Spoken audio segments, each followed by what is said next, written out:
Tobacco.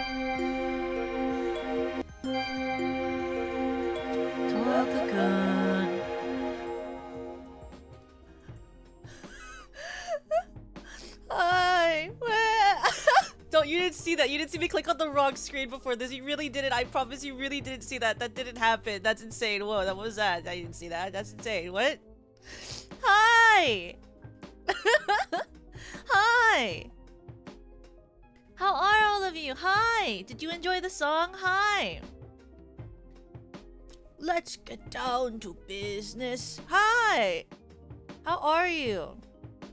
Now, hello, before we start today's like full stream, I just have to do something really quickly. So you're gonna have to put up with me because I have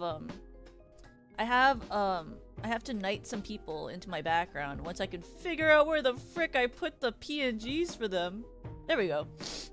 So, if you are new here, I knight my viewers into my background when they are part of my top tier. I forgot to do that for a while, so we're doing that right now. There's 3 people. First, I'm gonna throw this person in, and I'm gonna replace their image right there. And then I'm gonna throw this person in. That's Ashy. This is Conclaver. I'm gonna put Conclaver right. Let's put Conclaver right here. And then we'll put Finale. We're gonna put Finale like right here. Right near the art that Finale always draws. Born to Win is awesome. I know, right? And it looks like the whoa! I just shifted like everything in my room and it felt odd.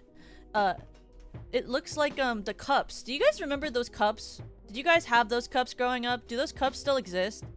Those like cups? You know what I mean? There's like those cups.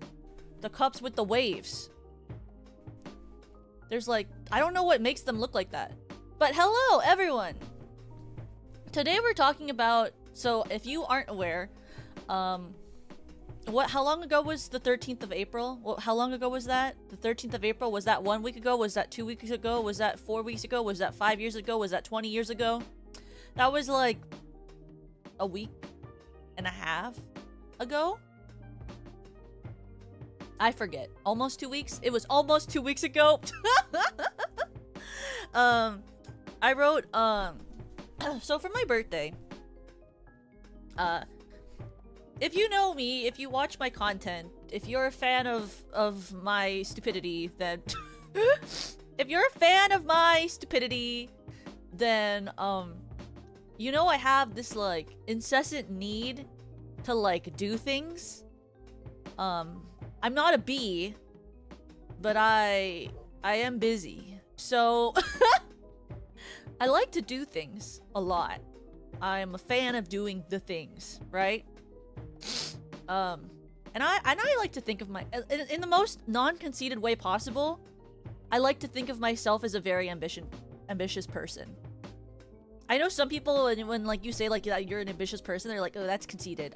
In the least conceited way I can think of explaining it, I think of myself as a very ambitious person. And I like to do things. So, when I got, you know, like when I was told that I would be allowed to be in the Stellarverse, I was like, okay, now let me think of what I want to do for the next, like, forever. Like an example being like, as soon as I decided, like, as soon as I was like fully in this company, I already had written the English lyrics for my birthday cover, and I was like, I was prepared basically to do the birthday cover I had since last year, like around now, honestly, was when I had like finished writing the English lyrics and I already knew what I was gonna do. Like, that's how long and far ahead that I think about things. Does it mean I work on them? No. But that's how much I usually use my brain to think about things, right? Like, I knew I was gonna I knew that I was gonna do that cover. I recorded that cover over the summer last year. Like, that was in the works for a long time.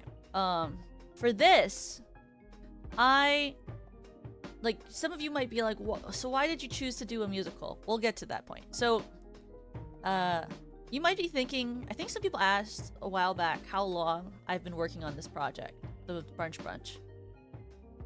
So, when I was making my debut slides, like, I think I was making those debut slides and like, I started them. I didn't finish them. I started them in October last year. I started my debut slides because I didn't pay someone, and graphic design is not my passion, so it took a while, okay? I get it. You know, it honestly will take me longer to do a PowerPoint slide than to do, honestly, a song cover for my side of the work, not for like waiting for commissions to happen. For my side of the work, I could record a cover faster than I can get a PowerPoint presentation done, and that is horrible. But we don't think about that. But we don't think about that. I just suck at like visual graphic design, so it takes forever to do it.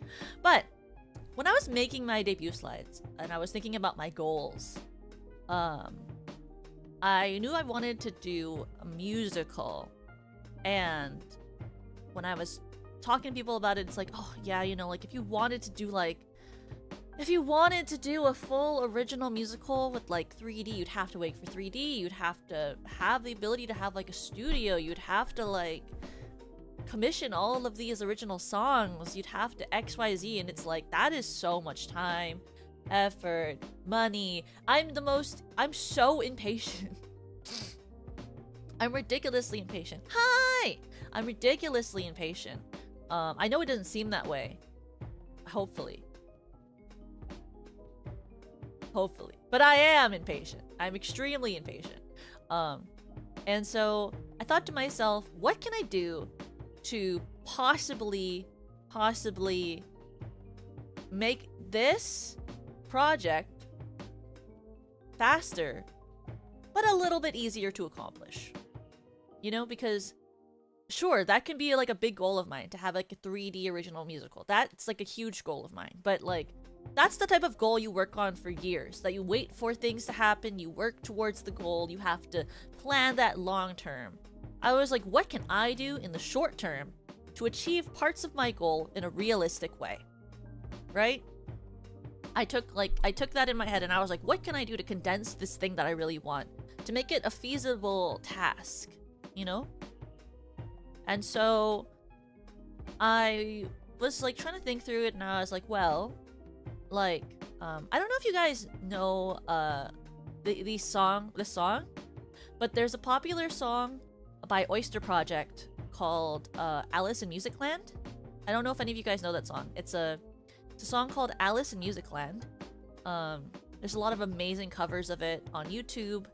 But if you have seen or heard of Alice in Musicland, there's these, like, the song originally, it's like with these little cute chibi arts, and they move around the stage and they're edited, and it's like a musical, like a 13-minute musical, a condensed version of Alice in Wonderland through shorter songs written together, right? And I was like, I would love to, yeah, Face Connect recently did one. It was really cute. I discovered the song because I was on YouTube kind of looking for like musical theater-ish songs for me to sing that were in JP. Didn't find a lot of them, but that's not what the point is. But I found that song and I was kind of like, oh, I mean, like, I guess you could feasibly do a musical-esque thing with just chibi art. Doesn't have to be 3D, doesn't have to move like in a specific way. And so I thought to myself, so like, what if I did a project with art like that? Because obviously, I couldn't afford to get like full body art of everyone. So I was like, well, I guess I could do that. And I'll get to the questions in a second, but like, it's like, what made me specifically think that I could do this project? I don't know, the fact that I don't sleep. I don't know, the fact that I don't sleep. But also, that, like, I started working on this technically near the end of December was when I started fully working on this project. And so, I basically worked on it for, what's like, January, February, March, and April. I basically completed this project with the people in it in about 4 months. So actively, I worked on this project for 4 months. Did things happen like every week for 4 months? No. And that's why I took like basically like the last 2 weeks before the project mostly off. I mean, I still kind of streamed, but like I didn't stream as much as I normally do. Because like there's steps to making a project happen, and we'll talk about that as we go over the questions. But it's linear, but it's not like truncatedly linear. It doesn't happen in like a consecutive time space that's very easy to manage. It happens in like bursts of things being done, you know. And that's, I think, every project that I've ever worked on is like you kind of wish and hope and pray that it'll happen in like a really easy to manage time way, but then it never works out that way, and you just kind of have to manage your expectations for how things work, if that makes sense. Because there's always like an ideal of how a schedule will work out, but it almost never happens that way. And I've learned that from like this here at the Stellarverse, and also like my IRL job is like you plan things and then you wait and then you work on them and then you wait and then you work on them. And things never really turn out exactly to fit the timeline that you would like. But that's no one's fault but life in itself. You know?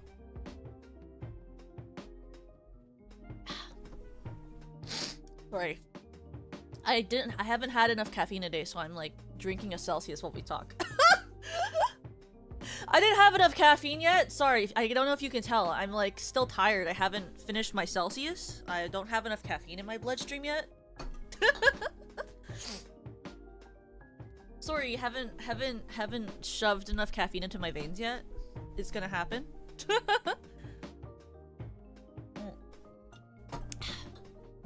But okay, so I asked you guys to send in Maros today. So we'll go over all of the Maros first, and then we'll go to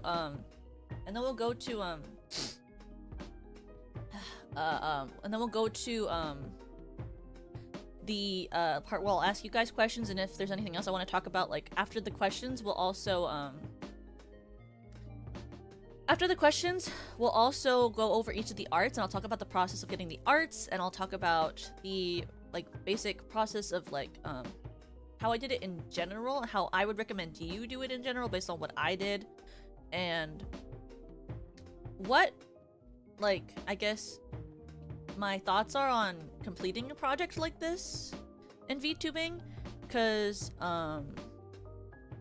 I watched Leora's watch along of my musical after, and she brought up some really good points that I think are things that I don't normally I guess I can answer some of it while we do this, but like things that I think a lot of viewers may not even think about when they watch a project like what I put out, that I think are interesting to think about and talk about in terms of like, I guess because I think I've talked about this before.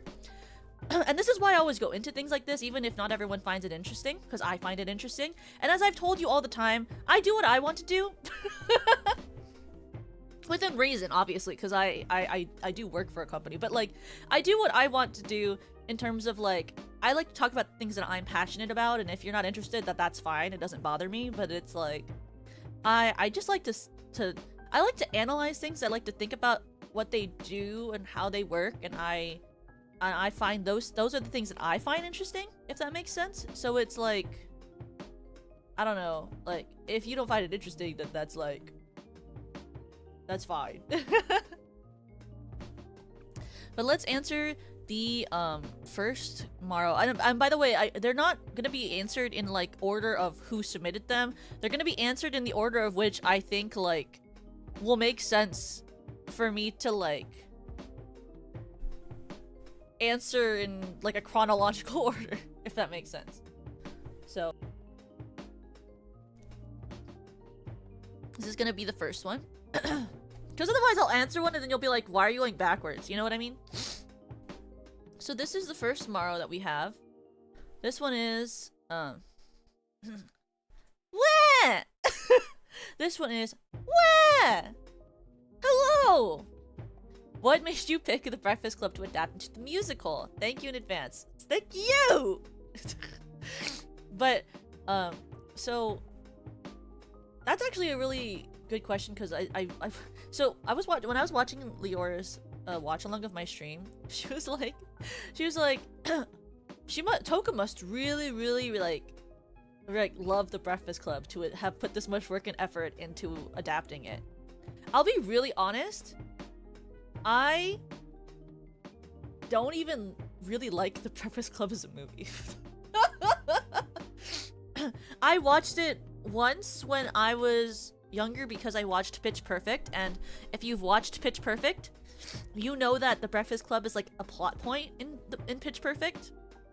So obviously when I was a kid and I watched The Breakfast Club, I mean, Pitch Perfect, I watched The Breakfast Club so I could understand that part of the movie.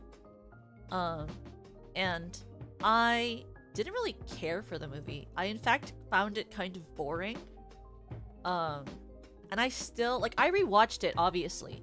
To write the musical, I rewatched the film, and I read the transcript several times. Because a lot of movies do have transcripts available online for you to read, and so I read the transcript a couple of times as well as I watched the movie. Because it would be crazy if I tried to adapt this movie into a musical without ever revisiting the source material. That would be so insane. That would be so insane if I was like, LOL, I'm just gonna like not. But I rewatched the movie and I read the transcript, and I also watched the victorious episode of the Breakfast Club, which is called I think it's like what did they call it? It's the Victorious Breakfast Club episode.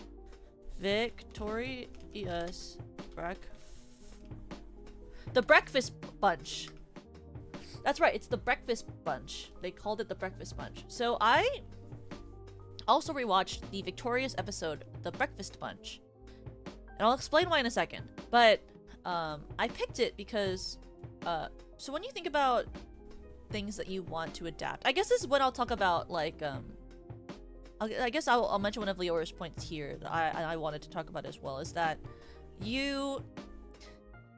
so when you consider doing a project in VTubing, you have to consider who's going to watch it, because just because you like something doesn't mean that everyone likes something. And you have to consider the amount of time and effort you're putting in and the viewership that you would like to maintain for it, right? Because this is content creation, even though it seems like sometimes it's not, because we're all anime girls on the internet. That's like, it's not just that. Like when you look at something like, how do I explain it? Like, if you look at the size of my current audience and you look at the like normal amount of people who will view something that I create, if I had written an original show, the interest would be a much smaller, I think, than me picking to adapt a popular cult classic movie. The Breakfast Club is a super popular cult classic movie. It's basically like the same notoriety as something like Heathers or Clueless or The Mean Girls. You know, but all three of those other movies I mentioned all have musicals. Except The Breakfast Club is like Heathers, Mean Girls, and Clueless, except those three all have original Broadway / off-Broadway musicals written for them. So it's like, I wasn't gonna pick those three, obviously. If they weren't adapted, I probably would have picked one of those three.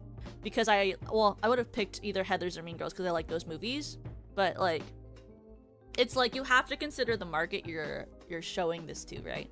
Like, if I had written an original musical, I doubt the viewership would have been the same, and I doubt the excitement would have been the same. Because people don't recognize it. They don't, like, it's the same thing that happens with original songs for VTubers, right? Like, I would love to make more original music, But the thing is, original songs almost always have less viewership than a cover of something popular.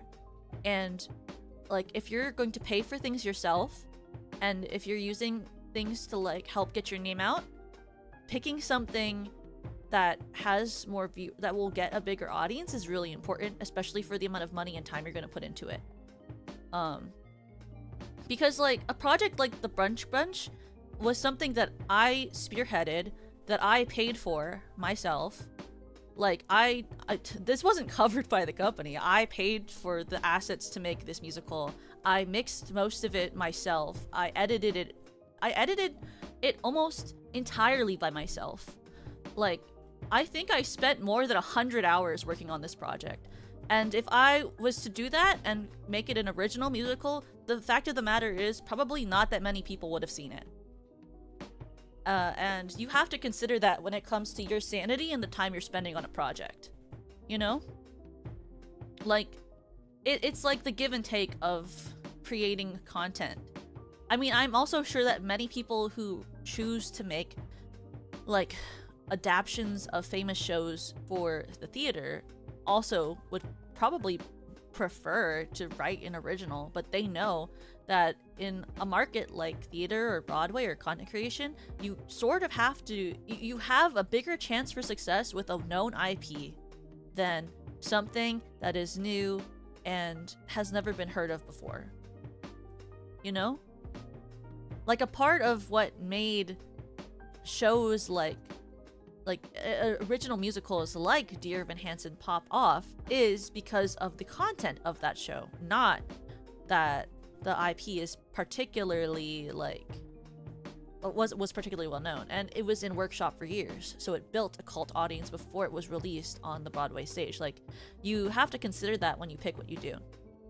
So an example being, if I did another one of these projects, which I probably will at some point, like, I wouldn't pick a unknown piece of media, and I wouldn't write an original piece, like, because the fact of the matter is that wouldn't get any viewership probably.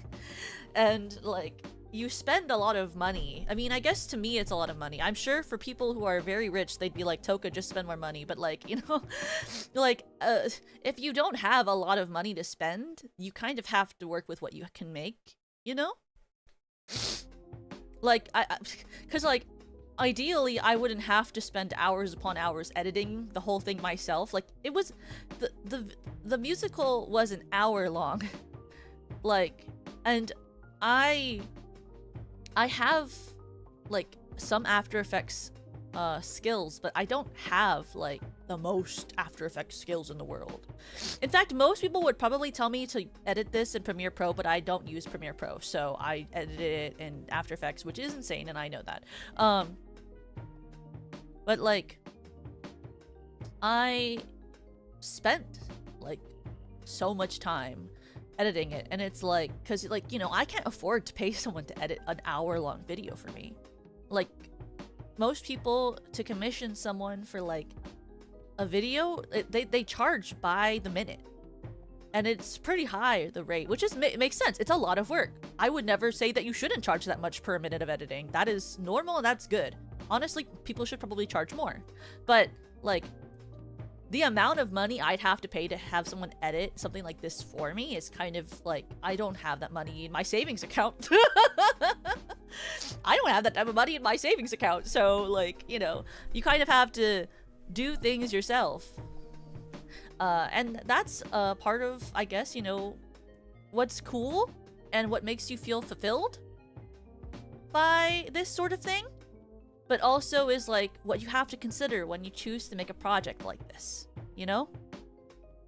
A lot of my favorite things too is a lot of people who I asked to be a part of this project were like, I've never heard of The Breakfast Club. I've never watched The Breakfast Club. It's so funny. Like, Leora was like, yeah, I never watched it. Didn't know the song at the end. Have no idea about it. Somebody was like, I never watched it. You had to watch the movie beforehand. It was so funny. Like, it's like, a lot of people also agreed to be in the project that never even consumed it. It was really funny. I loved it. I think Lemmy hasn't watched it really either. Like, I think she might have said she watched it once and forgot about it, but it's like, I thought that was so funny, because in my head, I was like, everyone at least kind of has watched The Breakfast Club before, but this is not true. My bubble is very specific. I guess not everyone has watched it, but that's why I chose The Breakfast Club. And if I do another one, which I probably will, I'll probably pick something that's also well known. Though I will say, like, oh, that's another thing. Another reason I picked The Breakfast Club was because of the cast size. So if you look at other popular movies, a lot of them have larger casts. The Breakfast Club has 6, 7-ish characters, not including the parents, which I cut out of the script. But we'll talk about how I edited the script later. But I cut the parents out of the script because I didn't think they were important enough to include, because they're referenced in monologues. They don't need to be shown on screen. They're only really there in the beginning and the end. Like, I cut the parents out completely, and I made Senbei play 2 characters, because why would I get another person when I could just make him do 2 things? Yeah, it's because they're like, you know, they're important characters, but I think they're more important when you have them, like, the references the kids make to them and the impact the kids talk about the parents having on their lives is more important than seeing the parents, in my opinion. You know? And you know that because when you read through the script, you're able to see, like, the choice of talking to yourself. You're able to see through the script impact, you know? In like how impactful it is to even see them when you look at the script itself. But it was also because there wasn't that many characters, because I was going to pay for 5 chibis with the ability to have them in a content format. So normally that can also change what people charge you. And also, like, you know, like, it's like, if I had the funds, I probably would have gotten full body art, but, you know, chibis work just fine, and I love the art. And we'll go over the art later, because I think the outfits are so cute. I'll describe what like, the character process later, because someone else asked, like, a process of that too. But that's why I picked The Breakfast Club. So let's look into the next thing.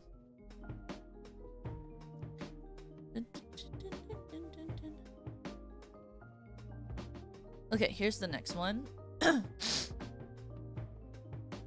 So, this one also starts with a wah and a hello. It says, wah! Hello! May we know how the songs were picked for the musical? Thank you in advance. So, I actually let all of the girls pick their own songs. How do you say? Like, why do I always say how do you say? I'm a fluent English speaker. I really don't know why I always do that. I just don't understand it, but I do it anyway. So, how do you say Brett? Sorry. How do we know how did the songs picked out for the musical? So the songs were all picked by the girls, but I basically said to them, I described to them, if they didn't already know what a ramp was, I let them know what a ramp was, and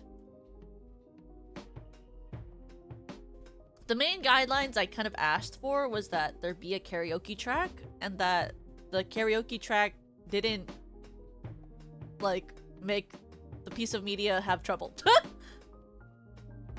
I was like, please pick a song where if I play it, it's not gonna be blocked in several countries. And that was kind of it.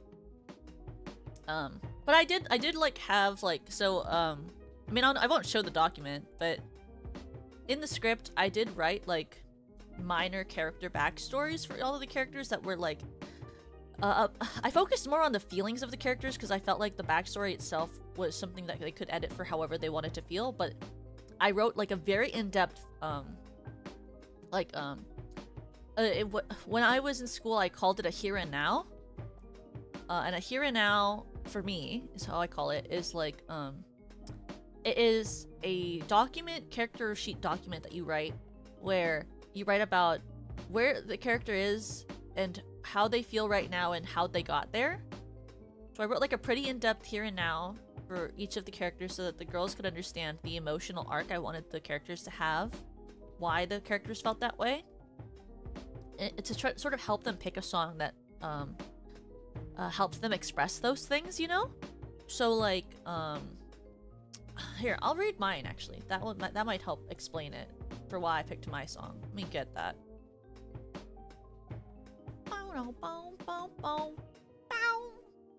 Oh shit, shoosh.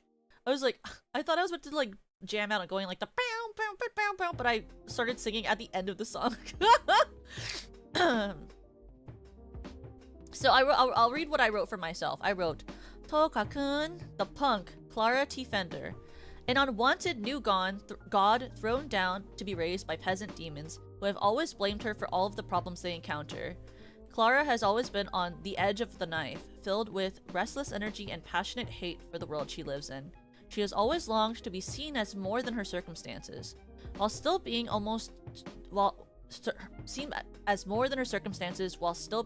directed by it in her everyday life. Desperate to be seen, desperate to be heard, she expresses herself with control and yet complete abandon at the same time. Constantly getting in trouble, constantly in detention, with no real reason to care. Her greatest wish is to finally be seen for the person she knows she is inside, and not who she feels she is in the world. Her reason for detention is getting caught defacing school property with a drawing of the school's principal as a sheep on the school placard. So like, you know, I like wrote like something like that for each person so that they could sort of understand like the here and now of the circumstance of the character, you know?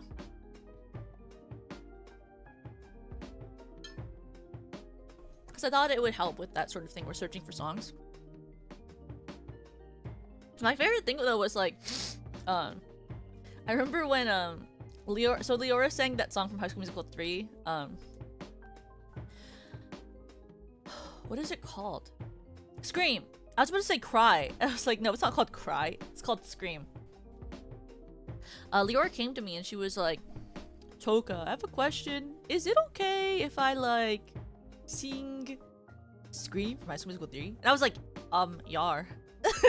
Yeah. But she was like, but it's kind of like a silly song. And I was like, I don't care. Like, I don't mind having levity in some fun stuff. Like, it's like how Lemmy was like, is it okay if I sing Shit by Bo Burnham? And I was like, yeah, of course. Like,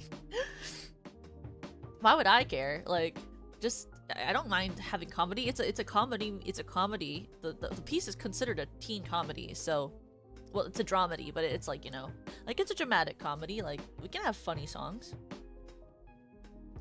But I know a lot of them also sort of edited a little bit of the songs. Like, Echo, or sorry, yeah, Echo. That's what I call her. Echo. That's her character's name. Echo. So Echo Mori or Echo. She was like, she edited some of the lyrics for her song, which is Someone Gets Hurt from Mean Girls, the musical, to fit her character more. And I know that. So I mean, I think this is one of the questions I was asked, but I'll answer a little bit of it now. During the process, I said to the girls when they were recording that they were allowed to edit any of the lines that they felt were uncomfortable for them to say. Not in like the bad way where it's like uncomfortable as like text is uncomfortable, but like if it felt like it wasn't them when they said it, or if it like felt weird coming out of their mouth, like I was like, just change it. I don't care. But like I know for Umi, she was like, I want to change a little bit of this so that it fits going into my song more. And I was like, yeah, go ahead.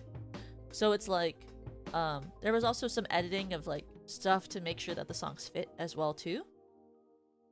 I picked my song because I just like that song, and also I felt like it fit the circumstance of like my character being told like, well, the bad things that are happening to you that you just like confessed to us are fake, and they're not big enough for you to act like the jerk that you are.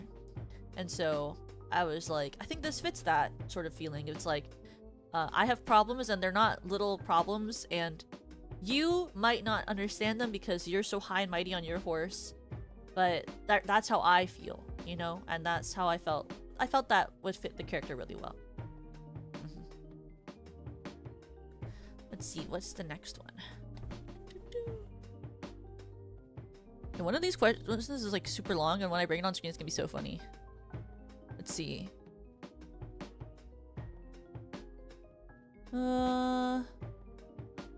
Let's go for this one. This one's by Phoebo. It says, To our clarity, blessed be her name. Says, was there anything you expected to be a challenge during the making of the Brunch Bunch that wound up being a non-issue? Alternatively, anything that was a challenge that you hadn't factored in, with burning curiosity feeble. So, was there a challenge that I thought would happen that was a non-issue? Honestly, actually, yes.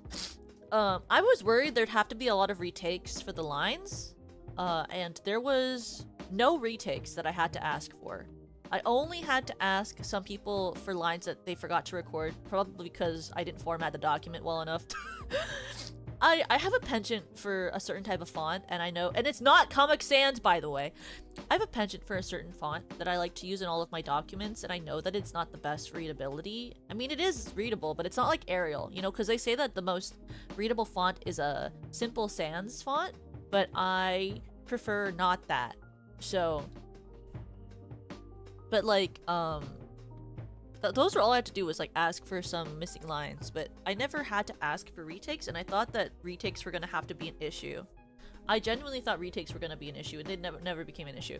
I like to use Roboto Serif. I like to use Roboto Serif and Georgia. I like Roboto Serif and Georgia, and I know that those fonts are not the easiest to read in the world. But I do like Roboto Serif and Georgia. Cause like you see like font like this Arial-ish looking font that the marshmallows are made in are like way better for accessibility and readability, but I just prefer to write in Georgia or Roboto Serif. I don't know what's wrong with me, I have a problem. Anyway. But I genuinely thought that it was going to be an issue where I had to keep asking people to do retakes because I wanted lines to sound a certain way, and that wasn't an issue. And then challenges that I hadn't factored in was, I guess, I had no idea that it would take so long to edit all of the lines together. Because, so here, I get, like, how do I explain it? Like, there's the mixing stage for lines for audio editing like this is kind of really long, and I didn't really expect that because I thought the longest part of this was going to be video editing, and the video editing did take a long time, and there were many nights where I slept maybe 2 hours because I had to video edit that. Then I would get up and I'd go to work, and it sucked. And it sucked. But it took me almost 2.5 to 3 weeks to edit all of the audio for the mix, the mastering of the lines together. And the reason for that being, I had not factored in that the difference between something like this and like a stage play, like acting on stage, is that taking a breath, taking a second, is something that you can normally do on stage pretty easily. If you want to be like, and this 3, 4 is how I, and like you have like a breath in between or attentionable silence, like you can do more of those on stage. You shouldn't always rely on that, but you can take a pause more often on stage to let things sink in. Or you can play around with like lengths of phrases a little bit more on stage, because you can have time that's factored in for someone to be thinking, because you can watch someone think on stage, you know? Like on stage, if someone's like, well, and then like you can have a couple seconds and you'll see them react. They'll be like, well, what if we do, like you could do something like that, right? But if you're just having PNGs kind of wobble a little bit and the audio is what's carrying the play, that is going to be so boring for the audience. They're not going to understand it. It's not going to read the same way. Like, it has to be much snappier than like if you're doing it on stage, because the audio will not carry it the same way. Like, you need to the timing for those things, and like especially for a live stream of something that like people aren't used to, like you can't rely on the facial expressions or any body expression or language to make the silences actionable. And so I spent a lot of time like timing things out, being like, okay, how long can I make this? How much can I do of this? Like, and stuff like that, you know? And that took way longer than I thought. I also had to... Each channel of the actors' voices had to be different. Because each person's voice and mic is different. Like, the quality of the mic, the quality of the noise canceling of the mic, the quality of the room that they were in. It's harder to make everything match sound. And so you have to, like, when you're mixing it, consider that. Which I hadn't thought about before either. I'd say the easiest scenes for me to edit were the ones with, like, Senbei, because his mic was the same. Because it was both him. So it was easy to just make one line and then just have both of them have the same line and then, like, mix him together with himself. Because you, like, for the majority of the scenes, it was, like, 5 of us talking. And it's, like, especially in very snappy scenes, like, you have to, like, go time each of, like, the conversations. And, like, that took a while. And then also, like, I asked people for, like, multiple takes, and so like they would have multiple takes, and then I would go through and see which take I liked more. And like there was like an issue also with like for I hadn't thought about it until like it was time to mix and stuff. In my head, like I knew about it, but I like hadn't really thought about it, didn't think about it, was that I needed sound effects, and I needed that, like, that was important. And so I like was like, oh frick, like I have to go on and like YouTube and search up like sound effects that I can use without copyright. And surprisingly, that's really hard. Surprisingly, the very niche sound effects I wanted were actually kind of hard to find. Like the fact that I could not find a throwing a book sound effect that was actually good was kind of insane. I'm like, should I record like a Foley for a book falling sound effect? Because the fact that it took me like an hour to find a mediocre falling book sound effect was kind of insane. There are some, but most of those are paid. Like, I needed ones that were free because I wasn't gonna pay, and I needed ones that would have no copyright because I wasn't gonna pay. And I like, because it's not a monetized production. I couldn't monetize it obviously because of the fact that it had a bunch of music in it. But like, I wasn't gonna get a copyright strike for a book falling sound effect. That would make me lose my mind. That would actually make me lose my mind. If I did a singular sound effect and it got my video into an issue, I think I would lose my mind if that happened to me. So I was very careful about the sound effects I use, and that's why some of them are not sound effects. That's fine, it doesn't matter. Fine, it doesn't matter. But it was like one of those things where I was like, this should not be taking as long as it was. I remember I was listening to like footfall sound effect after footfall sound effect. Like, which one of these sounds like actual walking that I like? I was like listening to all these, I was like, why are these so echoey? Why are these so slow? Why are they like... I was like, no one walks like this. Listening to these like footfall sound effects, I was like, no one walks like this. Why does it sound like that? When I looked forever for like a bat screech sound effect. I was like, I thought it would be easy to find a bat screech sound effect. No, it wasn't. It took forever to find a good bat screech. I was like, there's no way that it takes this long. And it also took forever to find, I was trying to find a sound effect for opening like a nice lunchbox. That took forever.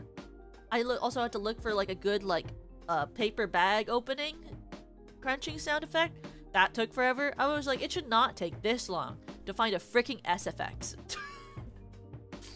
It did, and that was a problem. That was a challenge.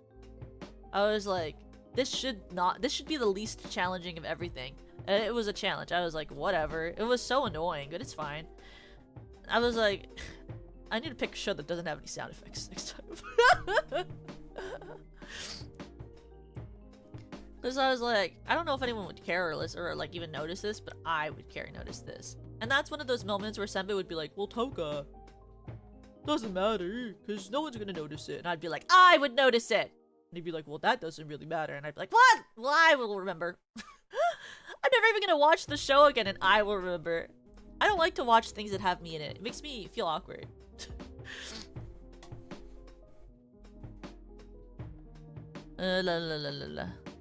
Let me find the next question. Here's the next one.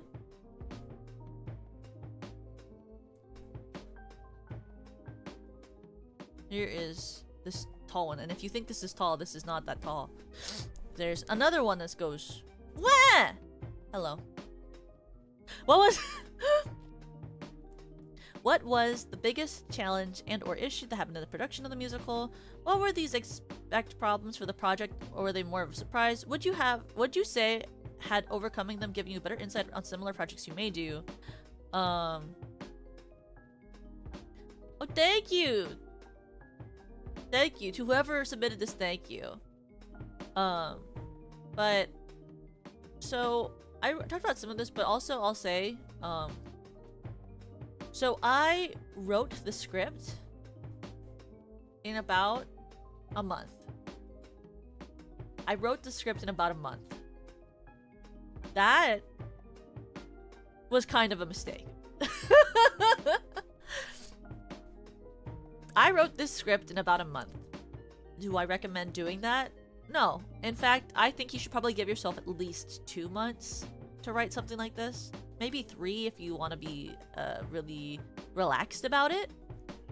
If you don't feel like rushing and doing it every night until a couple of hours into the early morning, I recommend if you're going to do something like this, maybe you should start months in advance instead of like the months that need to be done. I would recommend that. I wrote the script in a month. It was pretty... The first draft was pretty rough. And then the girls and I got into a call and read through it, and as they read through it, I saw the parts that I needed to edit, and I went back and I edited all of it, and then that was the script we went back with, and then I told the girls anything they wanted to rewrite to sound more like them that they should rewrite to sound like them. But I don't recommend ever trying to write a script in 1 month unless you're very confident in yourself. I'm not that confident in myself. I just didn't have time. Like, if I do this type of project again, which I probably will, I will definitely try to space out the time more. I think you should probably give yourself like 6 months, 7 months maybe, to do something like this. I gave myself 4 months. Wouldn't recommend it. Honestly, wouldn't recommend it. Some people might be like, 7 months? That's crazy. Well, I just don't like not having time to do anything.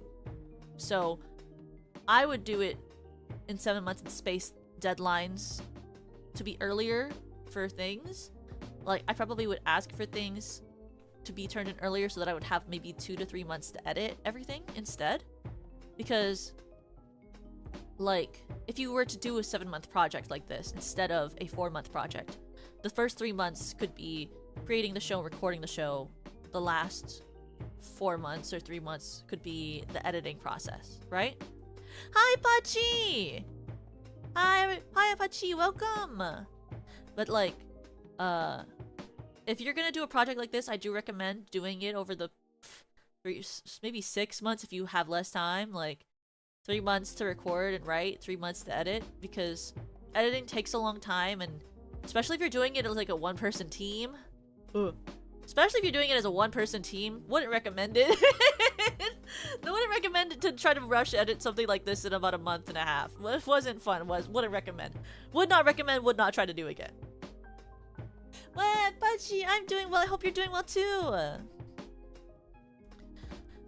I would also recommend, like, if you can, to have more time to have people record together or read together. Find ways to provide that for people. We didn't really have time for that, so that didn't end up happening, but I would have loved that if we could have had time to do that. People are really busy a lot, so it's hard to get people in a room. It really is. There was one group session. We did one read-through of a draft before the final draft, and that was all. So that was a part of that. That was all. Are you ready for like the biggest Maro I've ever seen in my life? This is the final Maro we have for this.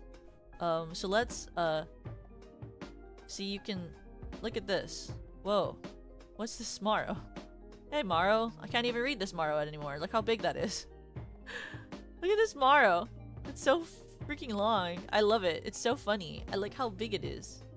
Was that you, Conclaver? I'm gonna read it off of the Maro website so that I can actually read it and so we can have this funny image of this long thing on my screen. Because it's so funny to see it on my stream. I'm gonna leave it there and I'm gonna read it off the website. Okay. Let me read it off the website. It's so funny. Okay. Hi, Toka-kun. I think you and the others absolutely knocked out of our— Thank you! I'd love to hear more about the recording process for the voice lines and songs. Okay, so for the voice lines, we did have one session where all 5 of us were in a room reading together. Senbei wasn't invited. I did not invite him.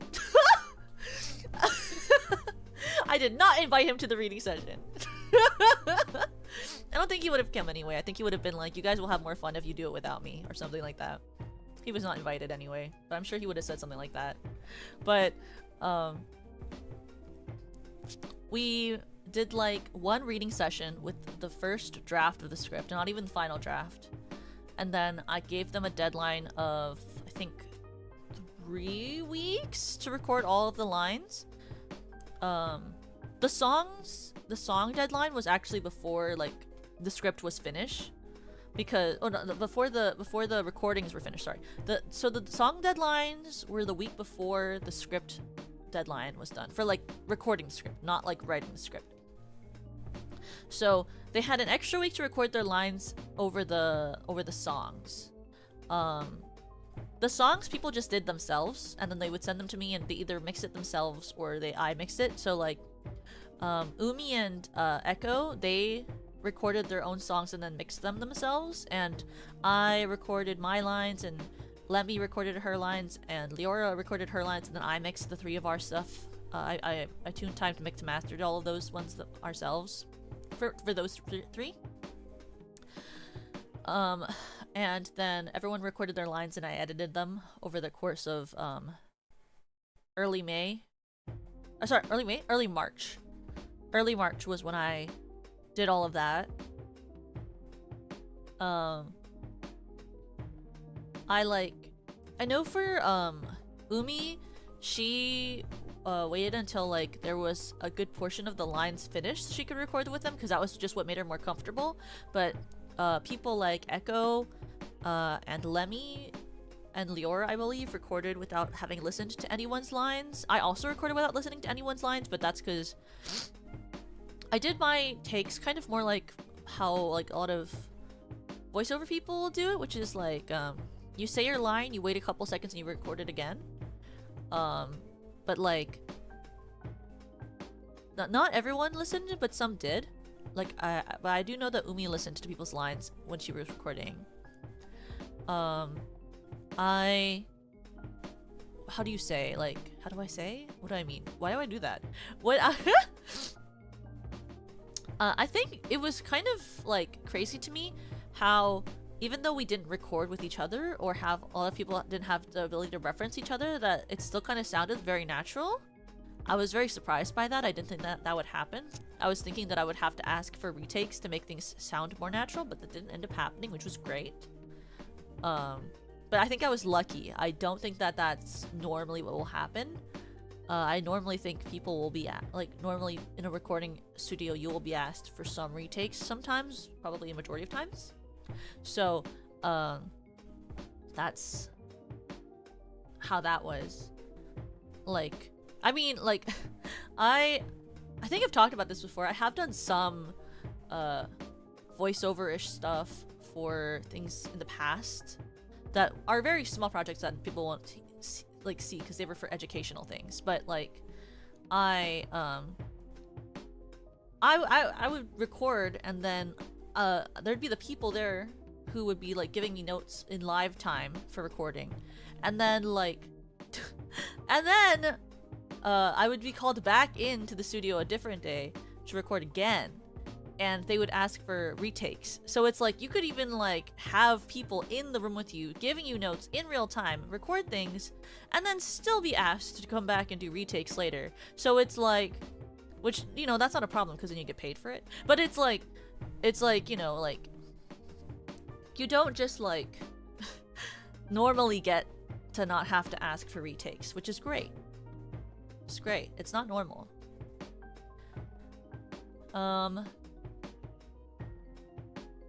But it does, there are times when like you would get to do that. Like I've also talked in the past that like I've done group recordings too.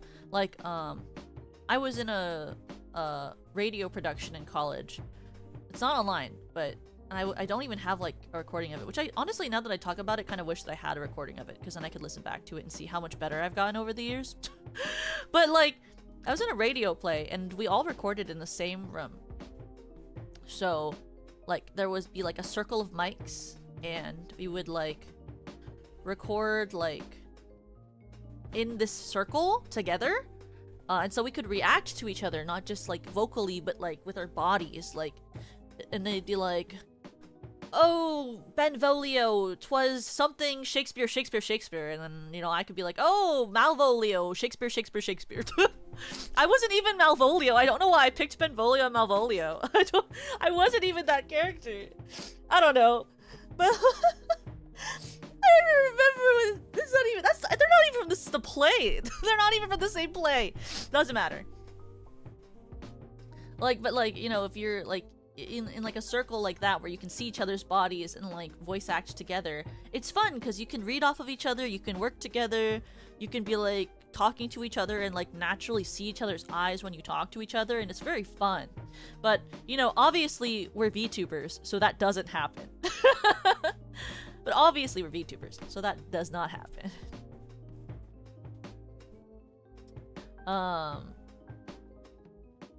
I had wanted, though I will say, I wanted to have more time so that I could get more feedback for the from the girls for the editing and the music video parts, because they're like, when I made like our little server I used to work on this with the girls, like there were channels I made that was like called like video editing and stuff like that, where it's like I intended to, when I finished a scene or finished a song, to put them in those channels so the girls could see and give feedback.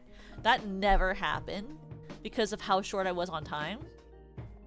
But ideally, I would have had time to share those with them. Like those, all of the girls in this project hadn't seen a single thing from this musical until it was released. They sent in their stuff and I did an editing grind for like a month and a half. I did like an editing grind, right?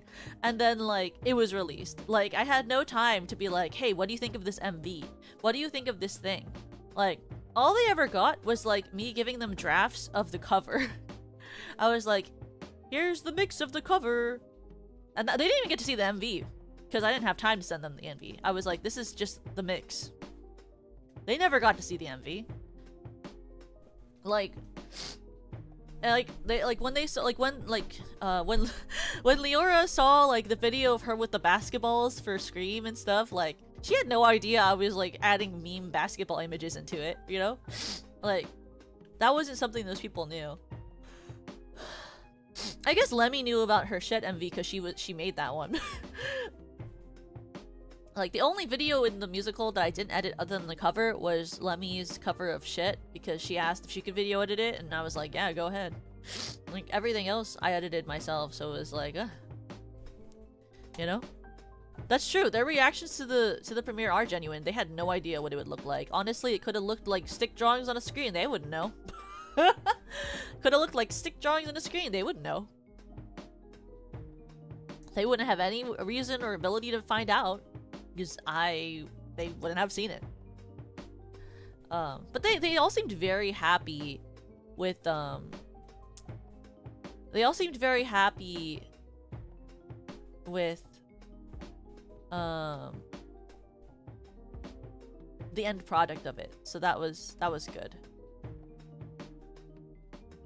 Because they all liked the little music videos I made too, which was really great. Because I like making those types of videos. It's good. It's fun. It's fun. Video editing is fun sometimes. When it's not stressed out editing, it's fun. I'll be honest, the most fun of the editing process was editing the little song parts. Because I'll be so honest to you, the editing in the Brunch Bunch with like the scenes, it wasn't that it was hard to edit those. It was just exceedingly tedious. Like, so tedious. Because I don't really know if like, I don't know if a lot of you guys do video editing or understand video editing in any way. But every time that like a character would stop like their little wobble effect and they would be still and the art would change from like open mouth to closed mouth, like that is like a little bit of a cut that has to be made. And like then the next thing has to come up and then you have to change the effect and change the art for each one of those. And it's like, if you're doing it a little bit, that's fine, right? But then like once like people talk, right? And then like they'll take a pause for a second. I have to change the art and make the thing stop wiggling. Then it comes back. They're wiggling again. Their mouth opens again. And in a conversation, especially in a long scene, that amount of movement, that builds up. Like, there's like lines of like just line upon line upon line of just like let me 1, let me 2, let me 3, let me 4, let me 5, and then it gets to like let me 46, let me 106, and then you have all of these lines of editing, and then your editing program starts to like slow down and be sluggish because you have so much of this line of editing. So then you have to condense it into a composition so that this one is finished and then this composition is good. Then you go back and you edit the next person's movement and talk, and you do each person individually, and then you go big and then it slows down and then you compress it again and you go to the next one. And then for like something like what I do with the program, right, for the musical is like a problem with using a program like After Effects, and it's not a bad problem, right? It's like that's natural for using a program for editing. They all work like this. It's not like an Adobe thing. But it's like, you start to add effects, and effects slow down. Like, once you start compositing, it slows down the program. Like, any cuts that I did, all of those things, that slows down your program a lot. Like, literally for, so I don't think the girls know this, but the way I edited the models in the little music videos is I would take the recordings we did and then I put them into Shoost and I composited in Shoost on the models. You shouldn't... Anyone who actually knows how to edit knows that you shouldn't do this. I sort of know that, but like, so... Because the original thing I wanted to do was... So I worked on echoes first for her Someone Gets Hurt MV. I took her model and I put the video into After Effects, and I already made a musical, Cyberman. I released it on the 13th of April. I'm just talking back to what happened during it. So I took Echo's MOV file, I took out the back green screen, and then I started compositing that video, right? Compositing in After Effects and MV making is like the filters that you put on something. So I was masking her art of like her model moving with like layers of blue. I was trying to make it look pretty, and honestly, that compositing I did on that video of her before I had to put it in shoes, that like compositing I did was so pretty. It was so gorgeous. I wanted to use that compositing I did on her art, on that MOV of her model moving so bad. But like, my computer, like, that program was like, it was chugging so hard, I couldn't even play the video with how much layers of compositing I had put on it. And so I was like, okay, maybe the way I fix this is I have this composited thing of her MOV file. Let me render it out as a alpha file so that I can just put it back in. I'll render it out with alpha, and I'll put it back in, and then start actually editing it. But I tried to render it out, and it took 4 hours to render her MOV file with the compositing on it. And I was like, this is not gonna work. I don't have time to composite every single person's video with their model and then export it for 4 hours and then put it back in and video edit. That is time I do not have to do. So I didn't do that. I went, you know what? I'm gonna start using Shoost. And so, and I was like, but like I couldn't use Echo's composite of it because I was like, well, she's gonna look wildly different than everyone else if I make everyone else's like model render like composite in Shoost, and then like she's the only one that's made in After Effects. We'll all look so different. So what I did instead was I threw that away. I threw that 4-hour render away. And I went into Shoost, and I played all the videos and composited the videos and exported that. And then I put that into After Effects, and I video edited. And I would do the cuts first, so I did all of the cuts with the background and the models moving, and the up close, and the side, and the moving, and the panning, and the zooming. And then I exported that, because this is my cheat to make it faster, is I could have done all of the transitions effects with the original footage while being edited like that. But that's gonna make the program start to chug. And I didn't have time to wait for my freaking After Effects to render certain parts of it so that I could watch the preview back.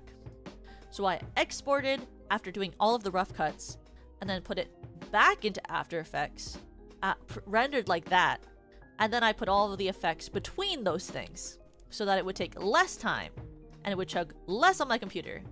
And then I exported that again. And then that was how the videos were finished. And yes, I'll be so honest, it took about a whole day to make 2 of those MVs. Like, and sometimes it took like a little bit more than a day to make one of them. And it's like, it just takes a long time. And I know it doesn't seem like that because it's only an hour-long video, but it does take a lot of time to edit those types of things. And you're like, oh my god.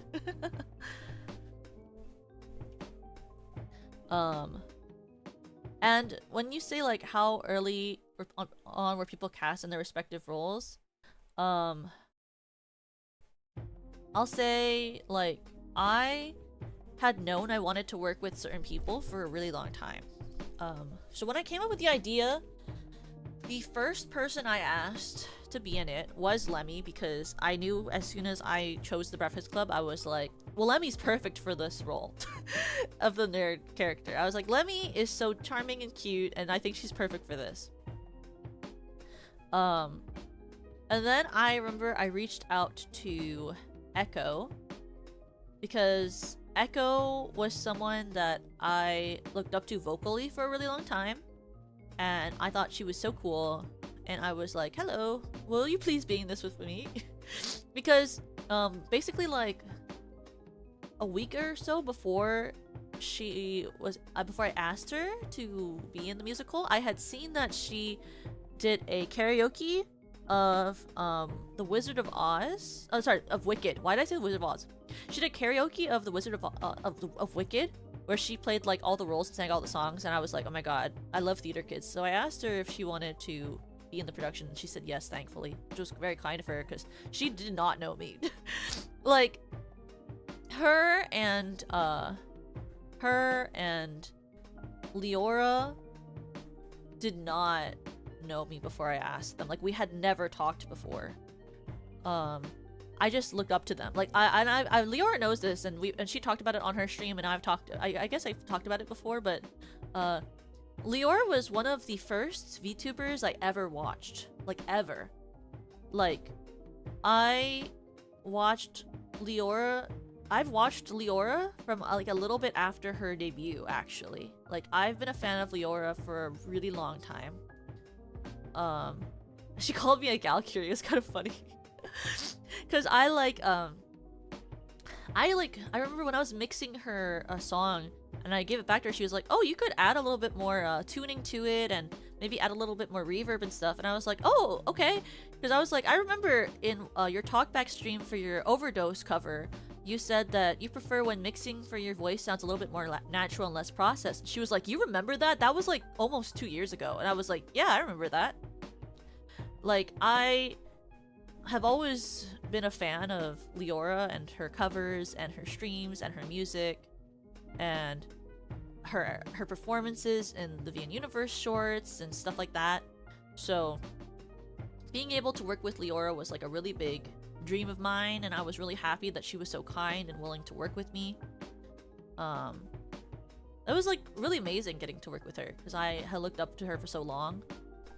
Because she was like one of the first VTubers I ever watched where I was like, you have a lower voice like me. And that made me feel really like seen. Because like a lot of the time it gets, you know, like I think I've talked about like being in theater and stuff. It's like, because I know like some people might be like, well, Toka, your voice isn't that low. Like in theater, my voice is pretty low. Like I spent so much of my time in theater where they would be like, well, Toka, you can't be a lead because your voice is too low. Your vocal quality isn't high enough. You can't sing soprano. You can't be a lead because your voice is XYZ. And I would get told that all the time. They'd be like, well, Toka, you can't be the lead in this show because your voice is XYZ. And I'd always be like, what the heck? And like, it was frustrating, you know? Because you don't want to think that you are any lesser than because of the way that you sound. And so when I heard Leora's first cover, I found her through looking at VTuber covers, and she had done a cover of what's that song? It was like it's like a very niche song. What is it? Leora Valkyria. I don't remember the name of it. I just know what the art looks like. Specifically only the art with Leora on it. I don't really know what the art of looks like in the actual song. I only know the Leora version of this cover. I don't actually know what this cover looks like in any other version. Oh, that one. I found her through this cover she did of Bathtub and Neon Tetris. And I was like, that's so cool. I found her through a cover of Bathtub and Neon Tetris. And I was like, I looked up to her for like having this low, round, deeper sounding voice that like I had never really seen another like VTuber have, you know? And I was so lucky that she said yes to being in this project with me because I just find her so cool. And she's so funny and really kind and nice, so I was really happy to get to work with her. And then Umi, I had talked to. Serena! Hi!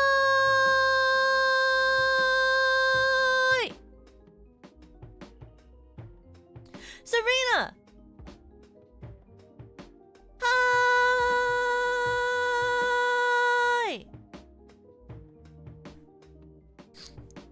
Hi, star showers.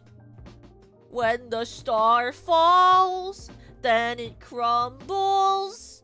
We will stand tall, waste it all together. Hi, Serena. I hope you had a fun stream. You're mixing today, right? I hope your mixing went well. Welcome, Starbrights. We're talking about the musical, and I was gushing over Lucky Leora Valkyria. And then I was talking about... Right now we're talking about the casting. She was cooking? Yar. It went surprisingly smoothly? Yippee! I'm excited to hear whatever you're mixing. If you guys don't know Serena, Serena is my V-sibling. And also a time-traveling idol. Idol-sama! Sorry. I'll control myself. I'll stop. I'll control myself. And she was doing mixing, and she has a very beautiful voice, and she also likes theater, so if you haven't checked her out, please check her out. I am me, and if Serena rated me, I assume you know who I am.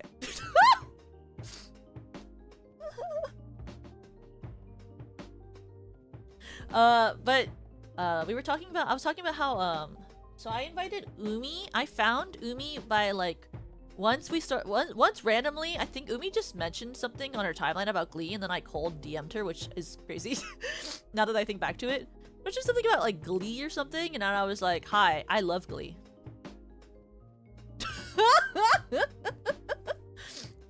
I was like, "Oh, hi, you like Glee? Hi, I'm me. I like Glee too." And we like started talking and talking and talking. And she was like, "Oh yeah, I also like theater," and I was like, "Oh, you like theater and Glee?"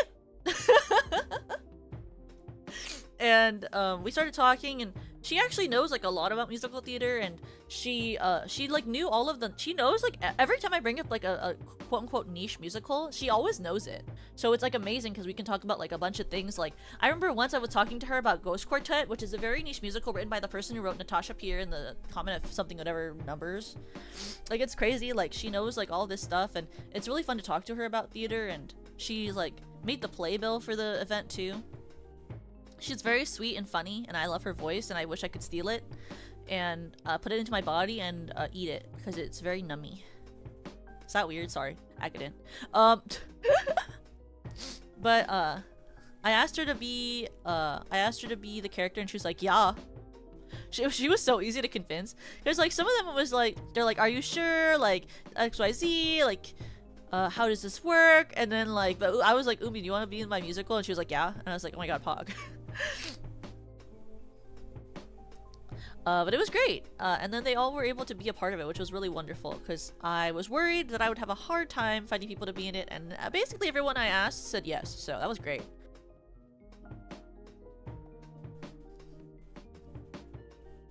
But other than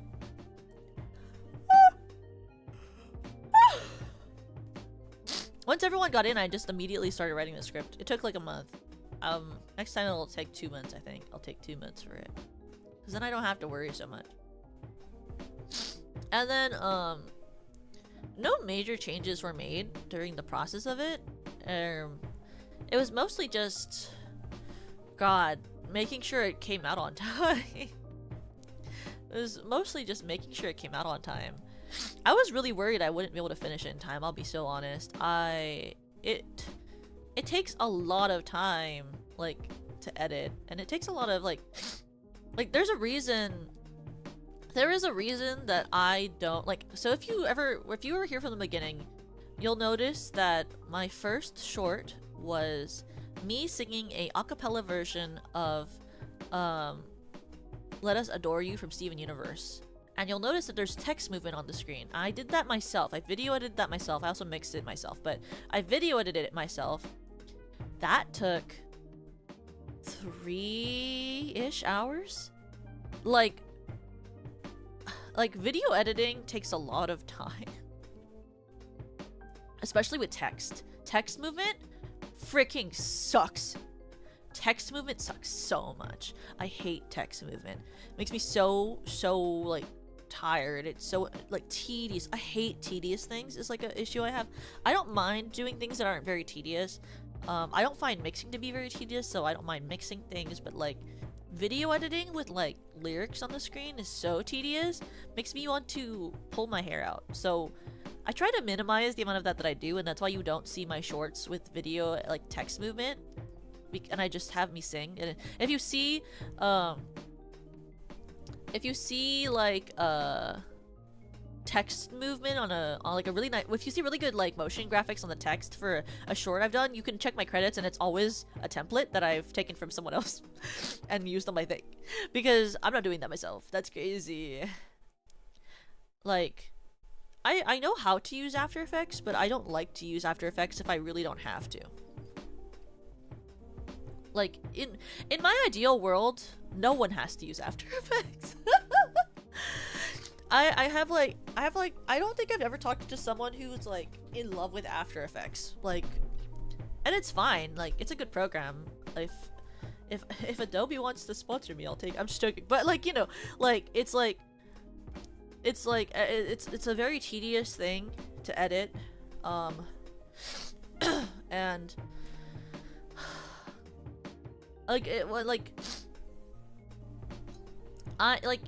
and it took so much longer too because like I didn't just make the musical like while this was happening. Like I was making the musical, I was also running the karaoke relay, I was also almost every week releasing 2 shorts a week, and I was streaming 5 times a week, and I was working my job, and I was also working on covers, and I was also I have other things I've have in the works and I've been planning. Like I didn't stop when on the week after like my birthday. Like it's not like I ever stopped working. I still had background projects. I still have background projects I'm working on. Like there's not a break in the timeline.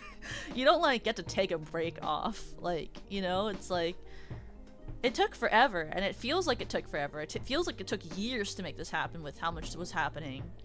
And like I did that, and I also like, was drawing, I was doing things and making things happen. And it's like the day after I was like, at least my shoulders don't hurt. I remember the day after when I was doing my freaking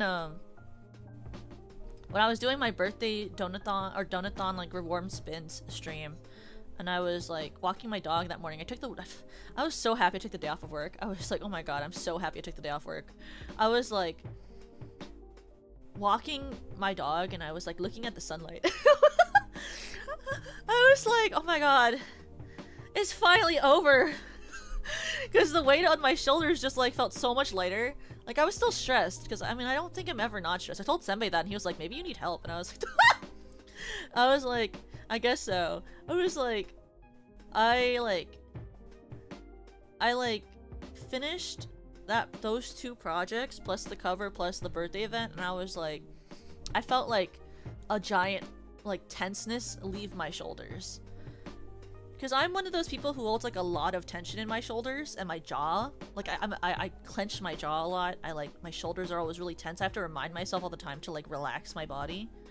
And it's like, I remember like the day after, I was like, oh my gosh, I could like feel the physical difference in my body.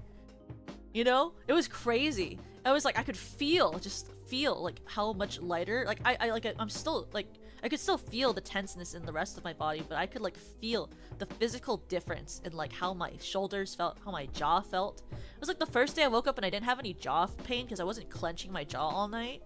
It was crazy.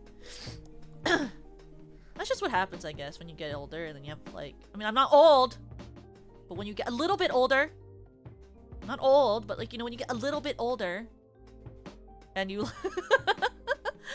and then you get stressed out, and then like, you like have like that slight release of the tension from after you do something, it's really nice. I don't go to the spa actually. I actively choose not to go to the spa because I once went to a masseuse once because I was talking to my mother when I was home one year, and she was like, Toka, I think you should go to a masseuse. And I was like, can you imagine? My mother told me that I should go to a masseuse and get a massage. She was like, I think you're really stressed out and you should go to a masseuse. And she paid for me to go to a massage parlor. She like found me one and she took me to go to a massage parlor. And like, I went to this masseuse who was also like supposedly also like did like chiropractic work too, and like they like felt my back and they were like, I don't think you have like any real muscle tension or like congestion in your spine. And I was like, really? Because I'm in a lot of pain. And they were like, no, I think you're fine. And then like they tried to crack my back and nothing happened, and they tried to massage me and they're like, I think you're fine. And they didn't really make me feel any better, and I left and I felt just as stressed, if not more stressed. Because I was like, is this all in my head then? If this person doesn't think that there's anything wrong with like how tense I feel? And then I decided that was all bogus and I never need to go back. I just massage myself with like, I use like a roller ball and I put it on the wall and I rub my shoulders and my back with like this like massage ball. And then I like roll my hips out of my back out with like a foam roller, and like, it's pretty fine. Don't need much else. But I know I have a lot of tension because I've had it since I was like in preschool. Like, I've always known I was very stressed because I had back pain and tension pain since I was in like preschool. I literally was like, I've been massaging myself and getting like massages from like my parents and like taking care of like massaging myself and like having like back massagers and stuff and like having to like rub out like tension from my jaw since I was like a kid. I was like always really stressed out. I don't know why. I've always had a lot of tension. But I'm still tall, so it doesn't matter. But I'm still tall, so who's to say? Didn't stop me from growing a couple extra inches, now did it? I don't think so.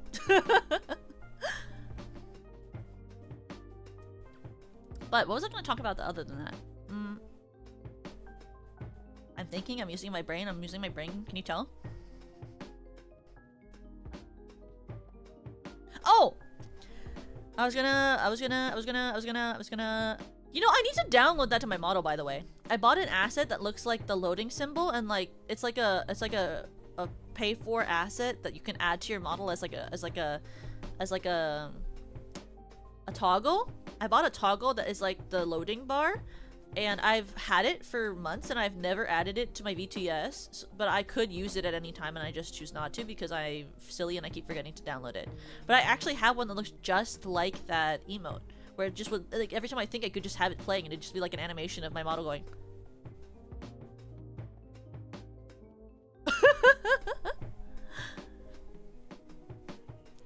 But, oh, I was gonna go over each of the outfits too, because each of the girls helped design their own outfits, so I thought that'd be really cute, you know? You know what I mean? So this is the first one, this is my one. And I don't know if you've noticed from my art, but it's my Clara hair. I asked for the artist to draw my hair the way that the Clara hair looks, but I wanted it with like the crystal hair that I currently have. Because you know how I always name my characters that are like not me? I named them, I always name them Clara. But like, I felt like if I had myself with the Clara hair, that anyone who was new to the channel wouldn't understand that it was me. So I made sure to keep it with the crystal hair even though she's named Clara, because I felt like otherwise it'd be too confusing.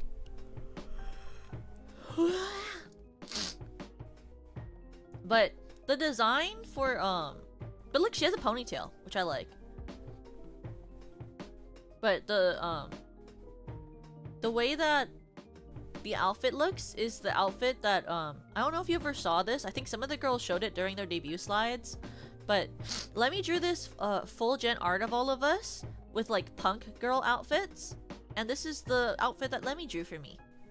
This is the outfit that Lemmy drew for me for my punk girl outfit. So I just used the same art because I liked how Lemmy drew it so much. And then it has like my little tattoos and it has my little gem on the heart. And my little thing. I like how impish it made me look.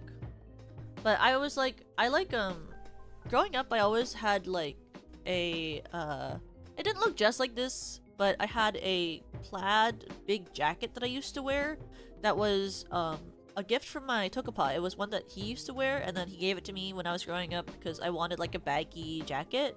Because baggy jackets were in style. I guess they are still in style. And so I had like a baggy plaid jacket growing up that kind of looks like this one. Honestly, I would wear this outfit. I mean, well, I don't know if I would wear the fishnet tights because... Not that I don't like fishnet tights, I just think tights are really annoying. I used to wear, honestly, when I was in like school before, like back in like... I always say back in the day like I'm old when I'm not.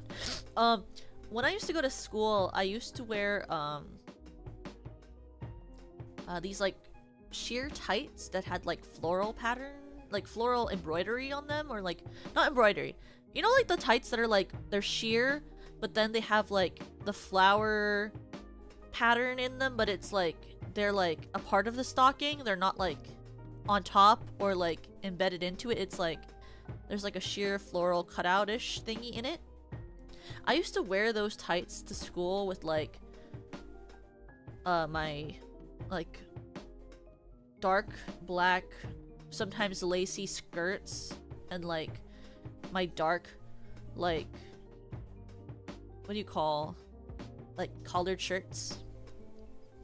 Like I used to like I had different periods of fashion growing up. Like I had a period where I wore like really tomboyish clothes, and I had a period where I wore kind of like gothic, dark gothic clothing, but it was always like with a collared shirt because it was a rule at my school. And then like I had a period where I wore like really high feminine floral dresses all the time, and then now I just kind of wear like dark academia or like big sweaters. But it's like I had like those, like I had like those 4 very specific eras.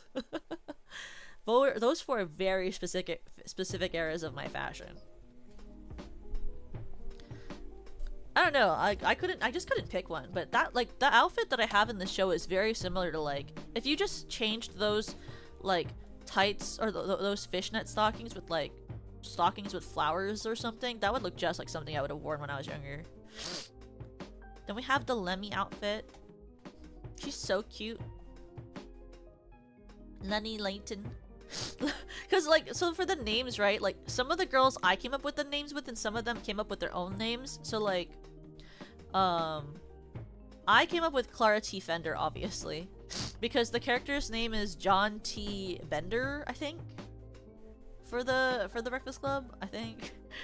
So I named myself something similar because I thought it'd be funny. Echo actually named herself. Echo named her character Extra Morgan. I don't know how she came up with that. I never asked her. Then Leora named her. Leora asked me to name her, so I named Leora Lena Carr, because I feel like I wanted to keep her with an L name. So I thought, you know, Lena, because one of my favorite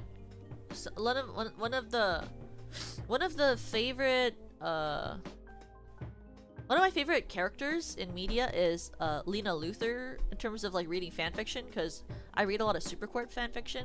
So I like the name Lena a lot, and I thought, you know, Lena would be a cute name for Leora. And then I named her Carr, and you might be like, why Carr? It's spelled with a C-A-R-R, by the way. It's not like C-A-R, like a car, like vroom vroom. It's because Leora's name is Leora Valkyrian, and she's a Valkyrie, so I wanted to include something from like the sort of Norse languages and like traditional like names, and so I was looking up like last names for that sort of like general European area, and Carr was one of them, and it means like warrior or something. So I named her Lena Carr because of that, because I wanted it to be like a reference to like her character as like a VTuber, not even like otherwise. And then Umi was like, you can name me as well. And what is her original character's name? Is Breakfast Club. So I named Umi Adeline Reeves, and we call her Addie. And it's because the original character's name is Allison Reynolds. And I was like, well, I'll pick an A name still then. So I named her Adeline because we could call her Addie. And that's because of like how she's like the basket case. So I was like Addie, like, because you know, like they'll call like it's like a reference to like I won't say it really on stream, I'll just like reference it, that it's like a thing that people take a lot of the time when they're in high school and they want to get stuff done for exams, which is not legal. You shouldn't do it. But like I thought it would be a funny reference to like how she's the basket case, and like her name is Adeline but we call her Addie. And then Reeves because it's similar to the last name Reynolds. And I just thought like Addie Reeves like also sort of sounds like Reeve is like sort of like a different thing, you know, like reef-er sort of thing, you know? So it was like kind of like funny, humorous references, even though Addie, like the character, doesn't actually do any of those things, but it's like a joke. Because she's supposed to be like a manhetta and like a basket case. And then I named Lenny, or Lemmy, I named Lemmy Lycan Lenny Layton. And it's because she was like, Toka, you can name me whatever you want. And I was like, even just the meme on the name that's currently there. And she was like, even just a meme. And I was like, okay. So I just named her Lenny Layton because I thought it just was like a funny, like just close enough to sounding just like her name, but like if it had to sound normal. Like I feel like Lenny Layton is just like if like Lemmy Lichen went to high school and then had to change her name just slightly so that she would fit in.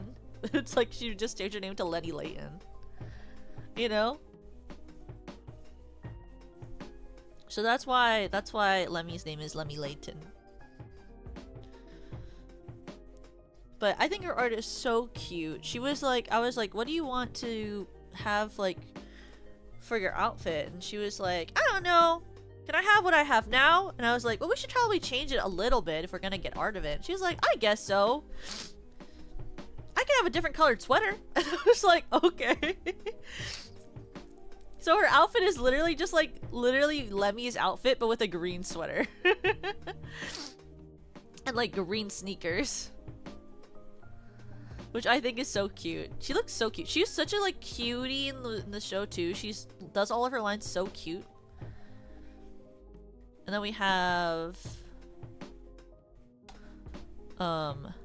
Echo, who is Ekta. And Echo gave a couple of references to like these really cute posh outfits. And what I really liked about the artist was that they changed the colors to kind of fit her color palette more.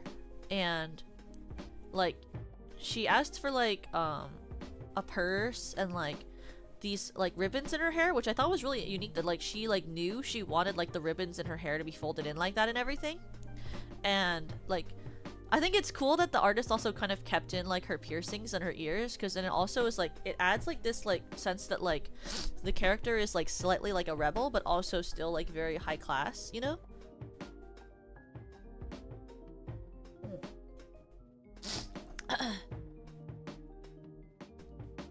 But I think she looks really, really cute. I really like Echo's design and how she has like, you can't see it that well, but she has her wings still in the back. And it's all very cute, and I like the little slip of the tummy. I like how Echo also really played up like the poshness of the dialect during this, because she doesn't normally speak with that much of like the poshness in it. But she's really cute. If you haven't checked out Echo, I recommend looking her up and checking out her covers. She recently did a cover of Headlock, which is like really good. And she did a she also did recently a parody of she did a parody of Hot to Go, but it's H-E-L-P. H-E-L-L-P. Please, won't somebody help me, please? She's like a really good parody. She writes like parody songs really well. So if you like Bo Burnham and stuff, I would check her out, because she does like a lot of parodies like that. She's a phenomenal singer. I've always looked up to her voice a lot. And then we have Umi. And if you couldn't tell from just looking at it, Umi, her reference for her outfit was Nana. You know the TV show Nana? The TV show, the anime Nana? She was like, can I just have this? And I was like, yes, queen. And so we asked the artist to draw something that's like a Nana outfit that you would see. So that's why she looks kind of like a Nana character. And if before someone goes Nana like as in Nanako Niku, no, as in like Nana, as in like Nana the anime with the Yuri anime. And like, I love this like slit in the thigh over here with like the whole thigh coming out in this like hook of the skirt. And I like how mischievous like her little like, oh me, her expression is too. But Umi asked for this specific outfit, and I just think it suits her so well. Honestly, if she got this as like a 3rd to 4th outfit, I would be like, yes. Because I feel like it also fits her personality really well too. Really? That's crazy. I almost like never hear about Nana. But then like I feel like, I guess you're right. Also, I feel like a lot of people have mentioned it somehow this week or like around now, and I like have honestly never even watched Nana. And you would be like, oh, but Toka, it's kind of Yuri. Wouldn't you watch it? And I'd be like, yeah, but I just haven't seen it. Then finally, there's Lena or Leora. Leorca. And I actually I asked her, so she gave me the outfit recommendations and I told her I wanted her to have a Leatherman jacket. And I actually asked her, I requested specifically from the artist to add this patch here with the 3. Because it was a reference to her generation, which is Symphoria for VNU, because there's 3 members of Symphoria. So I thought it'd be cute to have like that little detail of like the 3 with like her and her gen mates. Was a detail that I wanted to add on, and I asked for the artist to keep the wings on because a lot of the time Leora doesn't have the wings on, but I thought it'd be good because we mentioned the wings a lot and how like she tries to hide them but really can't. So I thought that would be a really cool detail to keep in the model. Because it also makes her art seem very striking. So I thought that that'd be a really good detail. And then it has her like her name on the shoulder. Because even though her name in the show is Car, I thought it'd be cool to have like the name of like Valkyria on it. Yeah, it adds to the aura. It's aura. When you got that aura on them. And it's also kind of cool because like the 2 characters who are the popular kids are the ones that have like their tummies showing too, which is kind of funny. But those are the character outfits. I think they're really cool. But yeah, those are mainly the things I wanted to talk about. But does anyone have any questions they want to ask about like the process of the musical or about making the musical or about any other musical stuff? Yeah, I think everyone looked so cute. I love how well that artist captures everyone's energy so well. They're the same artist that drew the stickers. If you've watched the Doki Doki Literature Club collab that we've been doing on Rena's channel, those were all drawn by those chibis were all drawn by the same artist. Nakdimel. Yeah. The artist is a really good artist. She is so easy to work with. If you ever need art, I think she's a phenomenal person to go to because she works so fast, she has such high quality, and she's really good at designing outfits too, which is really nice. And she's like just such a sweet person to communicate with, so I really like working with her. But they do look the same because they're by the same artist. But I think also, I guess, like, when it comes to, like, just, like, this event and, like, the relay that I did, I really hope that I'm able to help, like, more people get into being open to, I guess, like, the idea of theater-ish projects in the VTuber space, because I think that there's such a untapped market for that type of thing right now, and I think that that's like something really fun that could be explored more. Was it right up to the end, or was it easy to get it fully organized? It was. I exported the musical on the night of the 13th. Like the morning, like the early morning. I exported the full video at like 3 a.m. So, yeah. So I only had like 2 weeks to edit the thing together, because the mixing took almost like a whole month. Like,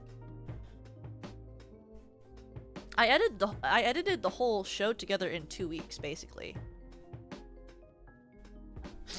Like, because the mixing took so long, it was like there was no time left to really edit it. It's called not sleeping.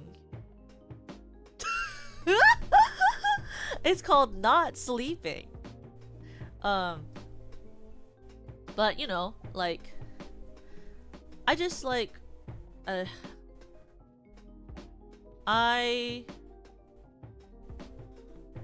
do you say, with nose candy? No, I've never done that. I don't endorse that. I don't think it's good for you. I'm very much like I'm naturally someone who doesn't sleep. Hi, cute lady. Hi, Yui. Hi, Ubi Ubapi. I don't need something like nose candy. I just have a lot of energy. Yui will tell you that. Yui knows that too. I'll be up in like a call with her late into the night and I just have just as much energy as when I started talking to her hours beforehand. I have a lot of energy.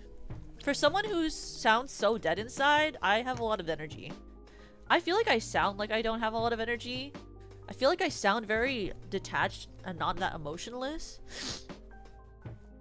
But I have a lot of energy, and I don't really need. I drink 1 can of like Celsius or Rockstar or energy drink, and I'm pretty good. If I have like 1 thing of caffeine, I'm pretty good for the rest of the day. I don't even sleep 10 hours on the weekend. I just vibe. Once you're up, you're kind of up, aren't you? If I have my once the caffeine hits, I'm pretty good. I tried to get it fixed once, then my psychiatrist said, nah. And it was like, okay. I had a doctor say to me, well, you've been sleeping like that for how many years? I don't think you really need to fix it. It's not an issue. And I said, okay. So I guess it's not an issue. They're like, if you're accustomed to it, really, there's no reason to fix it unless you're suffering. And I was like, well, I'm not really suffering. I just know that it's not normal. They were like, well, some people are just built that way. And I was like, okay, I'll be built that way then. Frick if I care. Just more time to relax and read fanfiction. Like, you know. No reason to fix something that's not broken.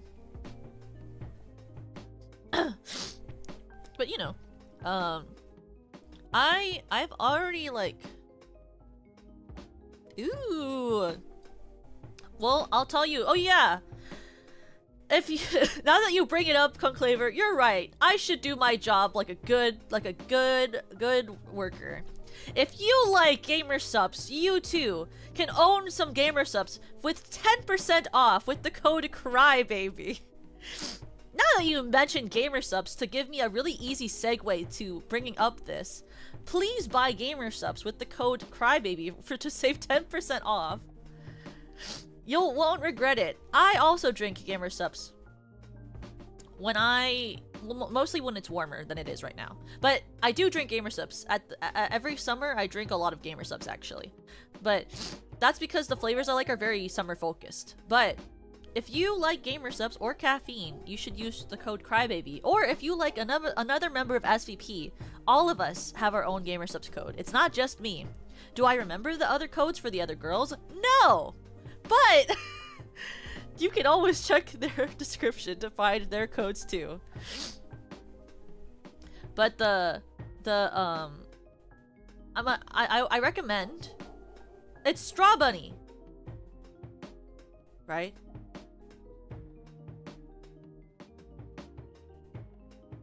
Yeah, I guessed it right. I was like, I don't think she did Usachi. I don't hate you. I don't hate anyone.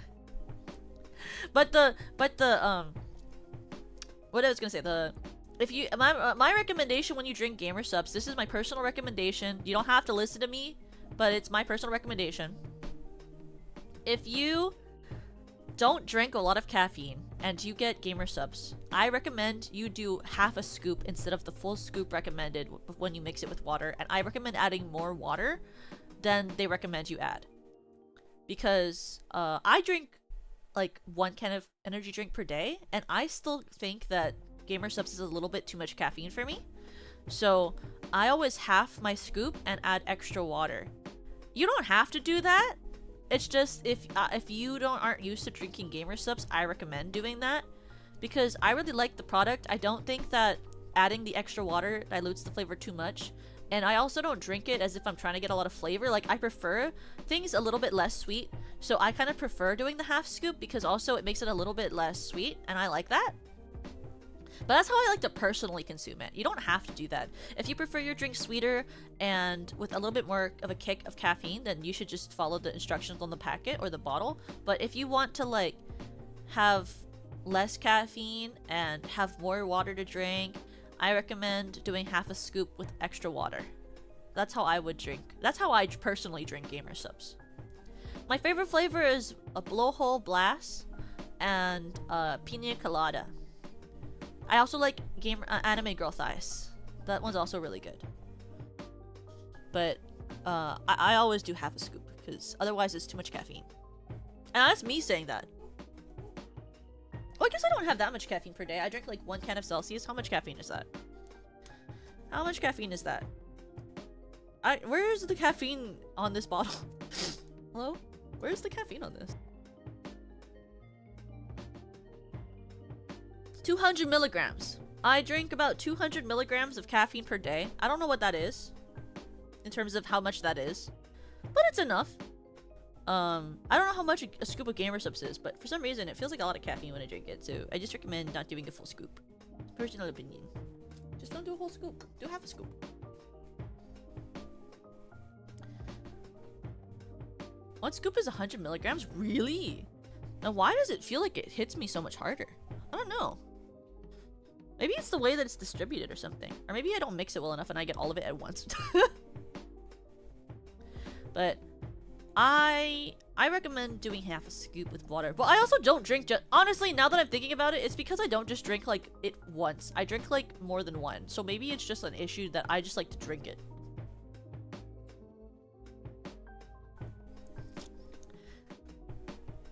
It could just be that I just drink too much of it, because I always do. I do half a scoop, but then I'm like, because I did half a scoop, I can drink more. And I drink more, and I drink more, and then I'm like, wow, I feel like my head is buzzing. So also, you could just follow the packaging and do it correctly, and it might not be the same. I like it a lot. I like it when it's a hot day. Oh my god, I love the pina colada flavor on the hot day. It's like I'm at the beach. Except, I've never had a pina colada at the beach, but it's like the feeling of being at the beach, which I enjoy, so, you know. I love the pina colada flavor. It was out of stock for a really long time, but it's back in stock now, I think. It's like really, really good. It tastes just like a pina colada, and it's kind of crazy. Yeah, I still have my container for pina colada, because I save it for the summer. But if you're gonna save your Gamer Subs, for like the summer, like a certain flavor for the summer, because I'll drink Blowhole Blast any part of the year, but I save pina colada for the summer. Make sure every couple of weeks you shake the container, because otherwise the powder collects together, which is normal, by the way. That's normal for any powder that you own. But like during like the year when I'm not drinking the pina colada flavor, I like shake the container every couple of weeks so that it doesn't like become a rock. Because that's just what happens with powder. Like, so I just make sure I shake it. Because I made a mistake once and I didn't do that, and then at the beginning, I didn't do that because I didn't think I needed to, and then like it got rock hard, and that was my fault. Because I should have realized that you kind of have to shake powder or it congeals together, because that's just how powder works. I made that mistake and I was like, never again. It's like, you can't do this, never again. But, I think, let me check.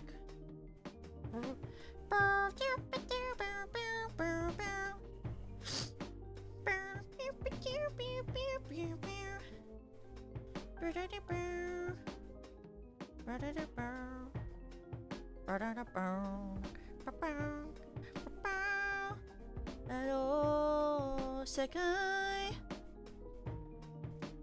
Sorry, I don't know why I was originally just immediately started thinking of Hello Sekai when I really haven't watched that movie. I've literally never watched the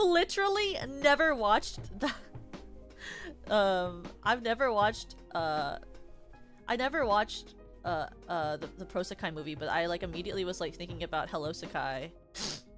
Hello Sekai.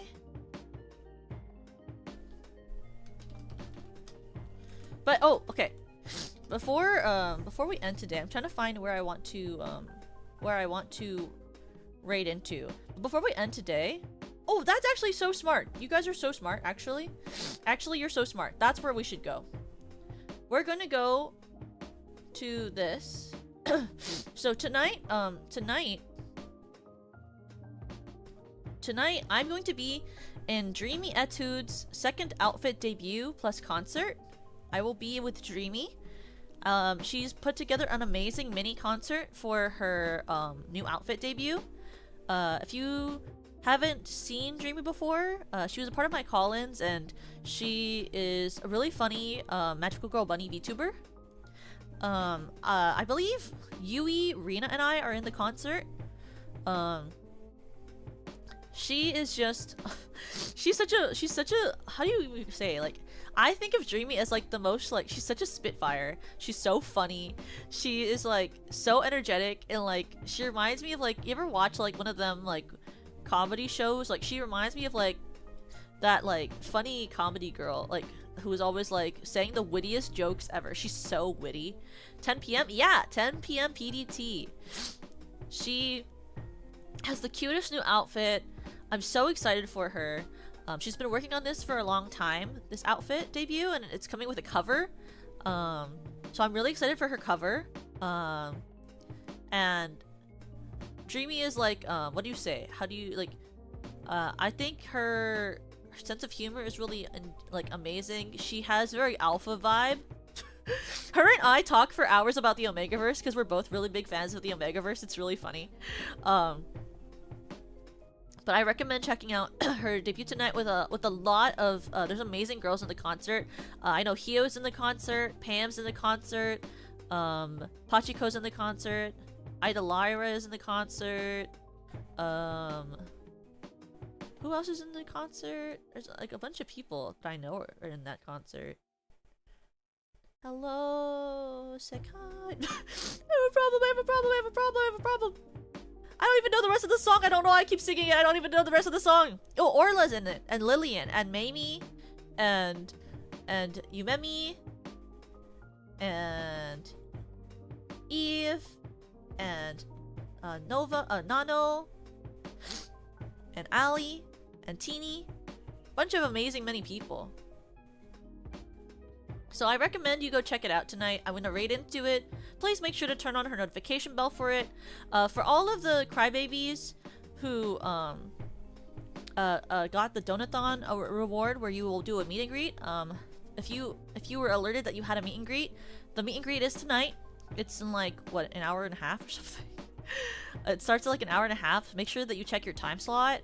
I will be there, obviously, because it's my meet and greet. I was gonna be like, in case you didn't know, I will be there. As if it's like, as if you wouldn't know that I'd be there when it's a meet and greet with me. I was really about to be like, I'll be there at the meet and greet, as if it would be weird that I would be at the meet and greet with me. I too will be at my own meet and greet. I too will be at my own meet and greet. I'm excited to see those of you who have the meet and greet there. Do not be afraid, I promise. I'm pretty nice, I think. not to be conceited. I think I'm a nice person. So I'll be there. Don't be nervous. I have, like, if you guys don't know what to say, you can, don't worry, I have a sheet of things I can say so that you don't feel awkward, so don't worry. I have conversation starters if you don't know what to say, it doesn't matter. You can say whatever, just don't be weird, because obviously management will be there and they'll stop you. But, yeah, well, no worries. If you need to, that is fine, Conclaver, and if there's background noise, you know, I don't care. That is totally fine. I don't mind if there's background noise. I'm not gonna be weird about it. I'll just be like, I don't care if you have background noise. Background noise is a part of life. But yeah, you just anyone who's there, hello. The script writing take, I mentioned this earlier, girl, because we're about to end, but I will say the script writing took about a month and a half, maybe like less than a month and a half, just more like a month in general. Took about a month. the recording and process of it took about a month. Then the mixing and every editing thing took basically a month and a half. I made this in 4 months, but I did the video editing in 2 weeks. But yeah. I know it does, maybe it does seem really rushed. I don't know. I don't know what people think of it. I don't know what people thought about it, but it didn't take a long, like, I didn't take a really long time to make this. I think the next time I'll make sure it has a little bit more time, but I did not personally take a long time to make it. I guess it depends on whether you think 4 months is a long time or not. I guess it really, I mean, it was high effort, but it didn't take a long time. Like, I think it depends on how long you think a long time is. Like, some people will be like 4 months is a really long time, but some people will be like a year is a long time. Some people will be like a week is a long time. So it's like based on what your perception of time is, you know? Like, for some it would be considered like short, for some it's considered long. It is fun to listen to. I'm excited to make more theater content. I'm excited to make more music content. I'm excited to make more storytelling content. Yeah, because you see, like, it depends on what your mental state of it is, right? So, like, I guess I haven't really talked about it in turn. I guess before we end, and I'll compare it to a musical. Like an actual musical, okay? So, the process of a play or a musical in concept is completely dependent on the money, funding, and production that you have, right? If I make all of this myself, I am basically a one-person team. Now, if you look at a musical, a Broadway musical, first it will be off-Broadway. Then it will be on Broadway. And most rehearsal processes after something has been written is about 1 month. But they have an entire production team, right? I wrote the musical, I mixed most of the musical, I video edited most of the musical, I got the ad made for the musical, I had to commission the art myself for the musical, I had to commission the cover art, I had to commission the cover music video, I had to make the harm guide myself because we needed a harm guide for it, otherwise it wouldn't sound as good without all the harms in it. So I made a harm guide because I make a lot of harm guides. I organized all of it together and I made it happen. So in some aspects, 4 months for some projects would be a long time. I think to make a musical, especially with a really small team, 4 months is a really short time.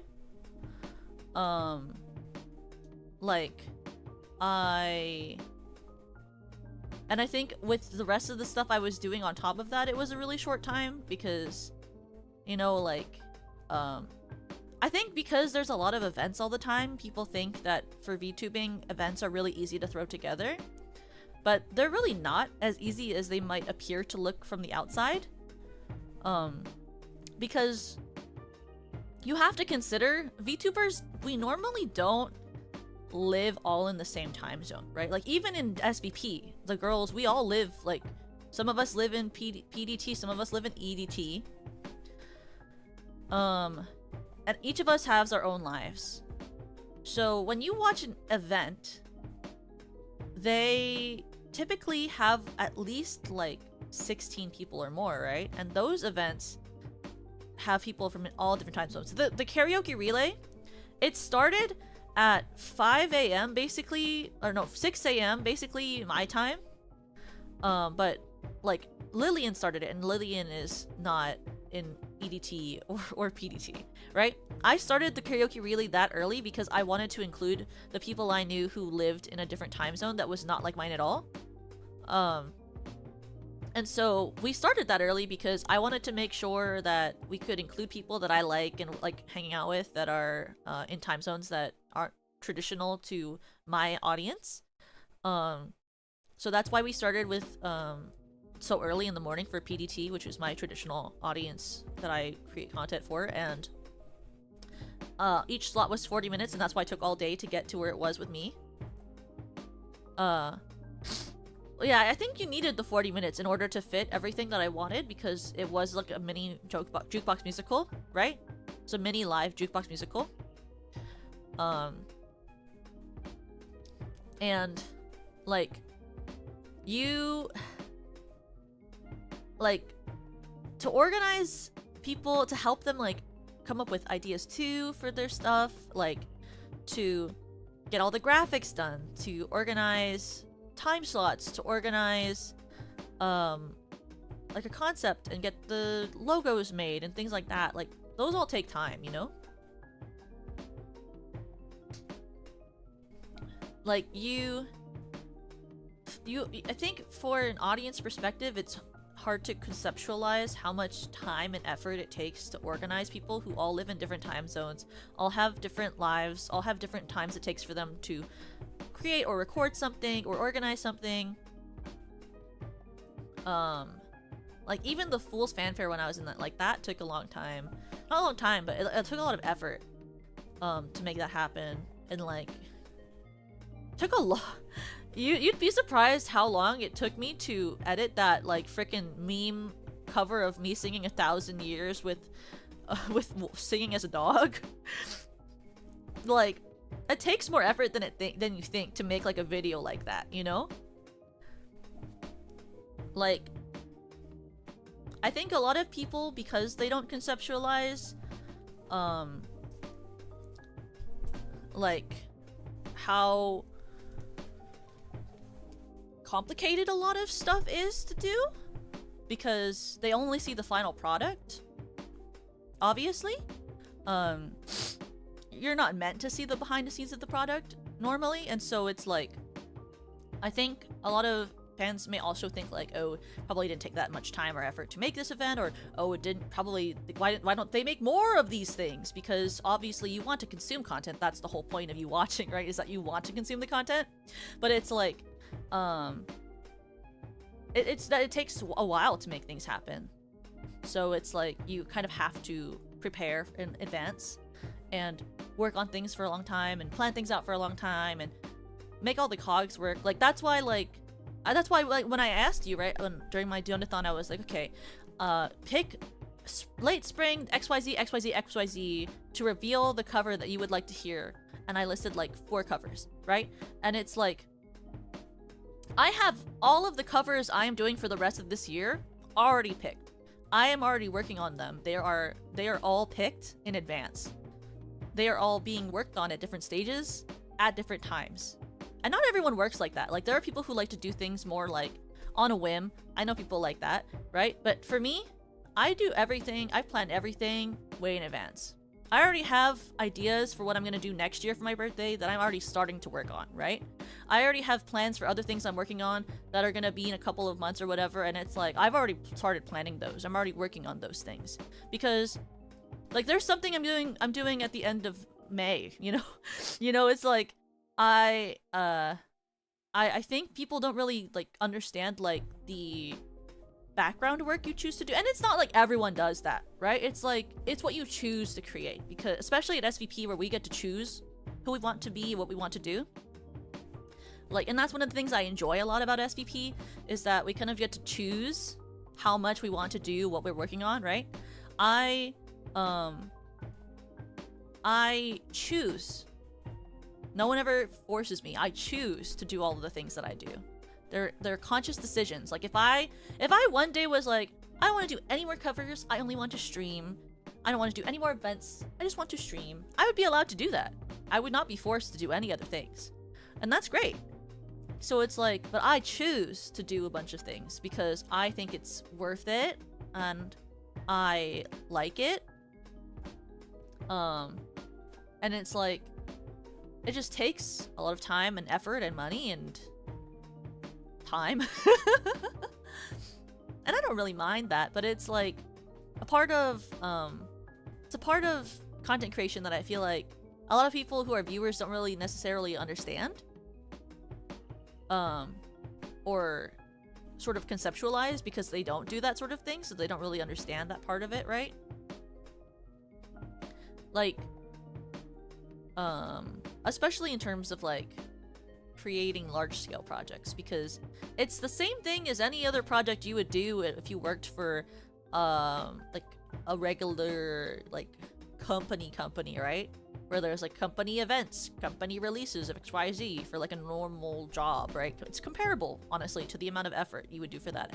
Except the difference between if you were working for a normal company, right, and you would have to plan like a big event, like let's say you work for like a company and you are someone who works on an events team and you have to plan a gala, right? Like the amount of work you would do for this gala is comparable to the amount you would do for a VTuber event, right? But the difference is when you're doing something like planning a gala, you're a member of a big team of people who communicate together to work towards the goal. In VTubing, when you are planning the gala, which is in this term the VTuber event, you're doing it mostly by yourself because no one else is going to help you. You know? So it's like, it's comparable but also not, because the team that you have is mostly yourself. Which is why it takes a lot of time and effort and organization, because you don't really have that whole network team thing. Which is interesting to think about. Like, I like thinking about those sorts of things. I like composing those thoughts in my mind and like making parallels and analyzing them and all that type of stuff. But that's like because I have a nerd brain or whatever, and a problem. I find a lot of those things very interesting. I don't know. Like, I don't know. I've been told my mind works in a weird way. I don't mind.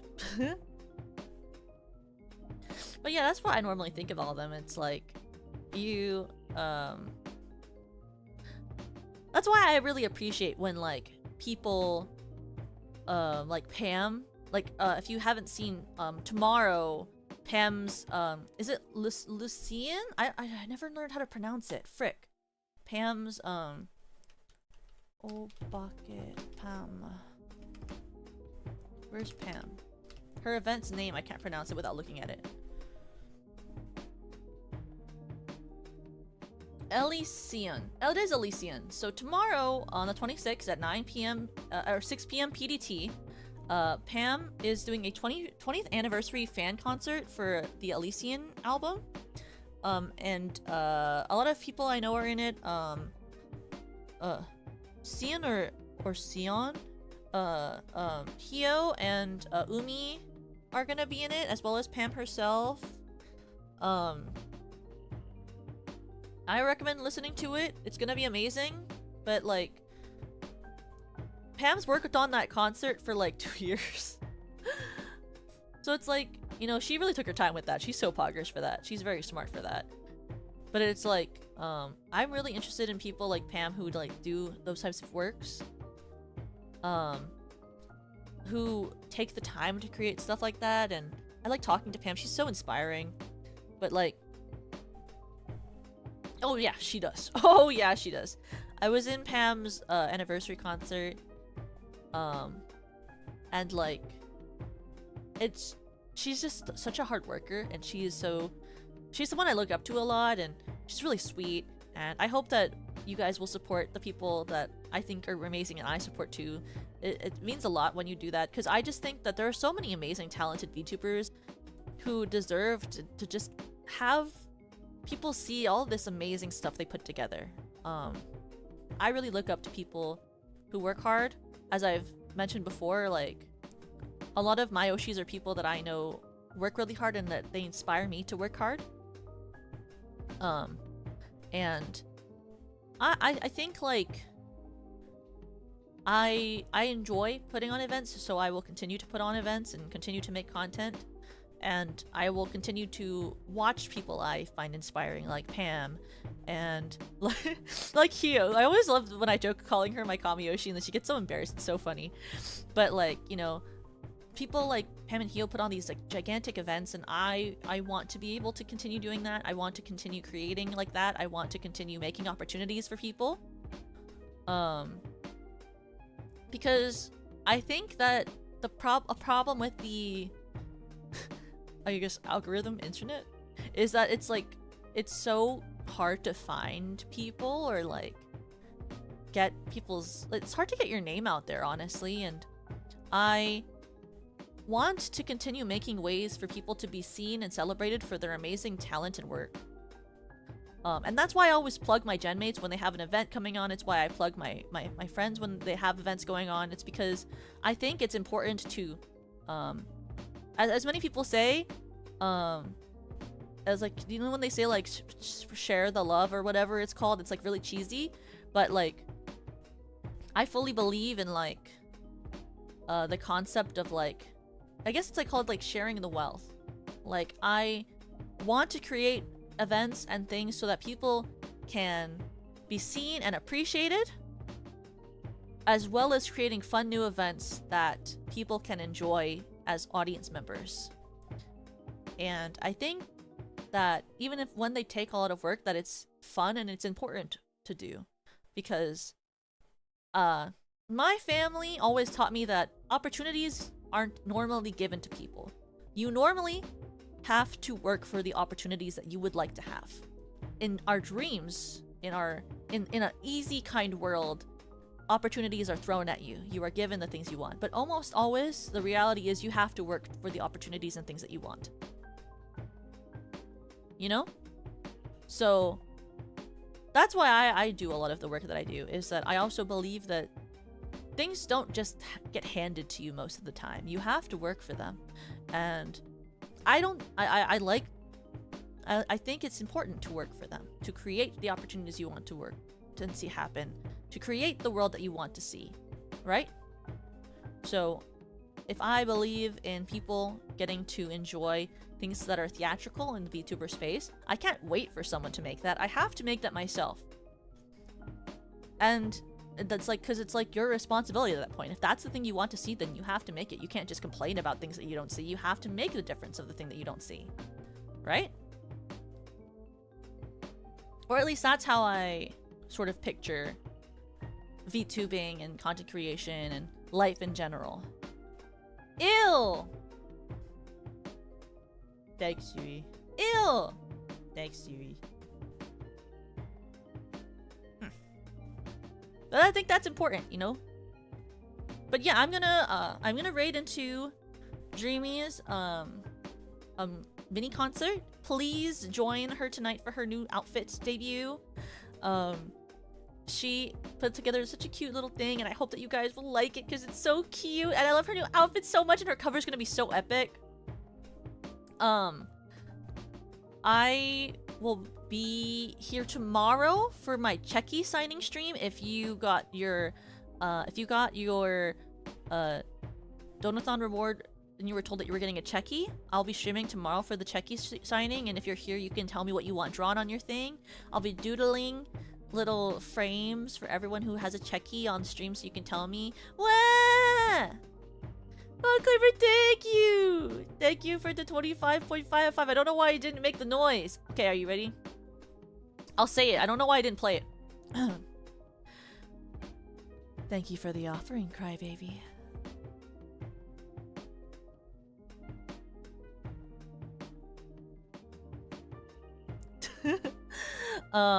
And I will be, I'll be at the Collins meet and greet tonight. I don't know why I keep saying that like I'm not supposed to be there when it's literally my meet and greet. I don't know what's wrong with my head. I won't be streaming on Sunday because I'm meeting some friends that I haven't seen in a long time in person. Because I basically like when I was like doing my editing grind, all of my friends were like, "Do you want to hang out?" And I was like, "No, I'm busy." So I'm gonna be seeing all the friends I had abandoned for like 2 weeks to one Sunday. All of my friends during the editing process were like, "You want to hang out?" And I was like, "I am too busy to hang out with you. Call me later." You ever just toss your friends to the side so you can work? I do that sometimes. But I'm gonna be seeing them on Sunday. The upcoming week, I'll be doing my spicy noodle bulldog stream. Bulldog noodles, I think is how you say. I don't know. I'll be doing some model drawing. My goal is to finish all of the Donathon awards by the end of the summer. That's like the goal. So you know, We'll see. Well, that's the goal. But I'll see you guys all soon, and thank you. Wow, Mr. 350. Welcome. We just finished today, but I'll see you at the meet and greets tonight. If you have your checky thing that you want to be given input on, I'll see you tomorrow. I'm always here. Yui, I'm always here. If you ever want to talk to me, I'm always here.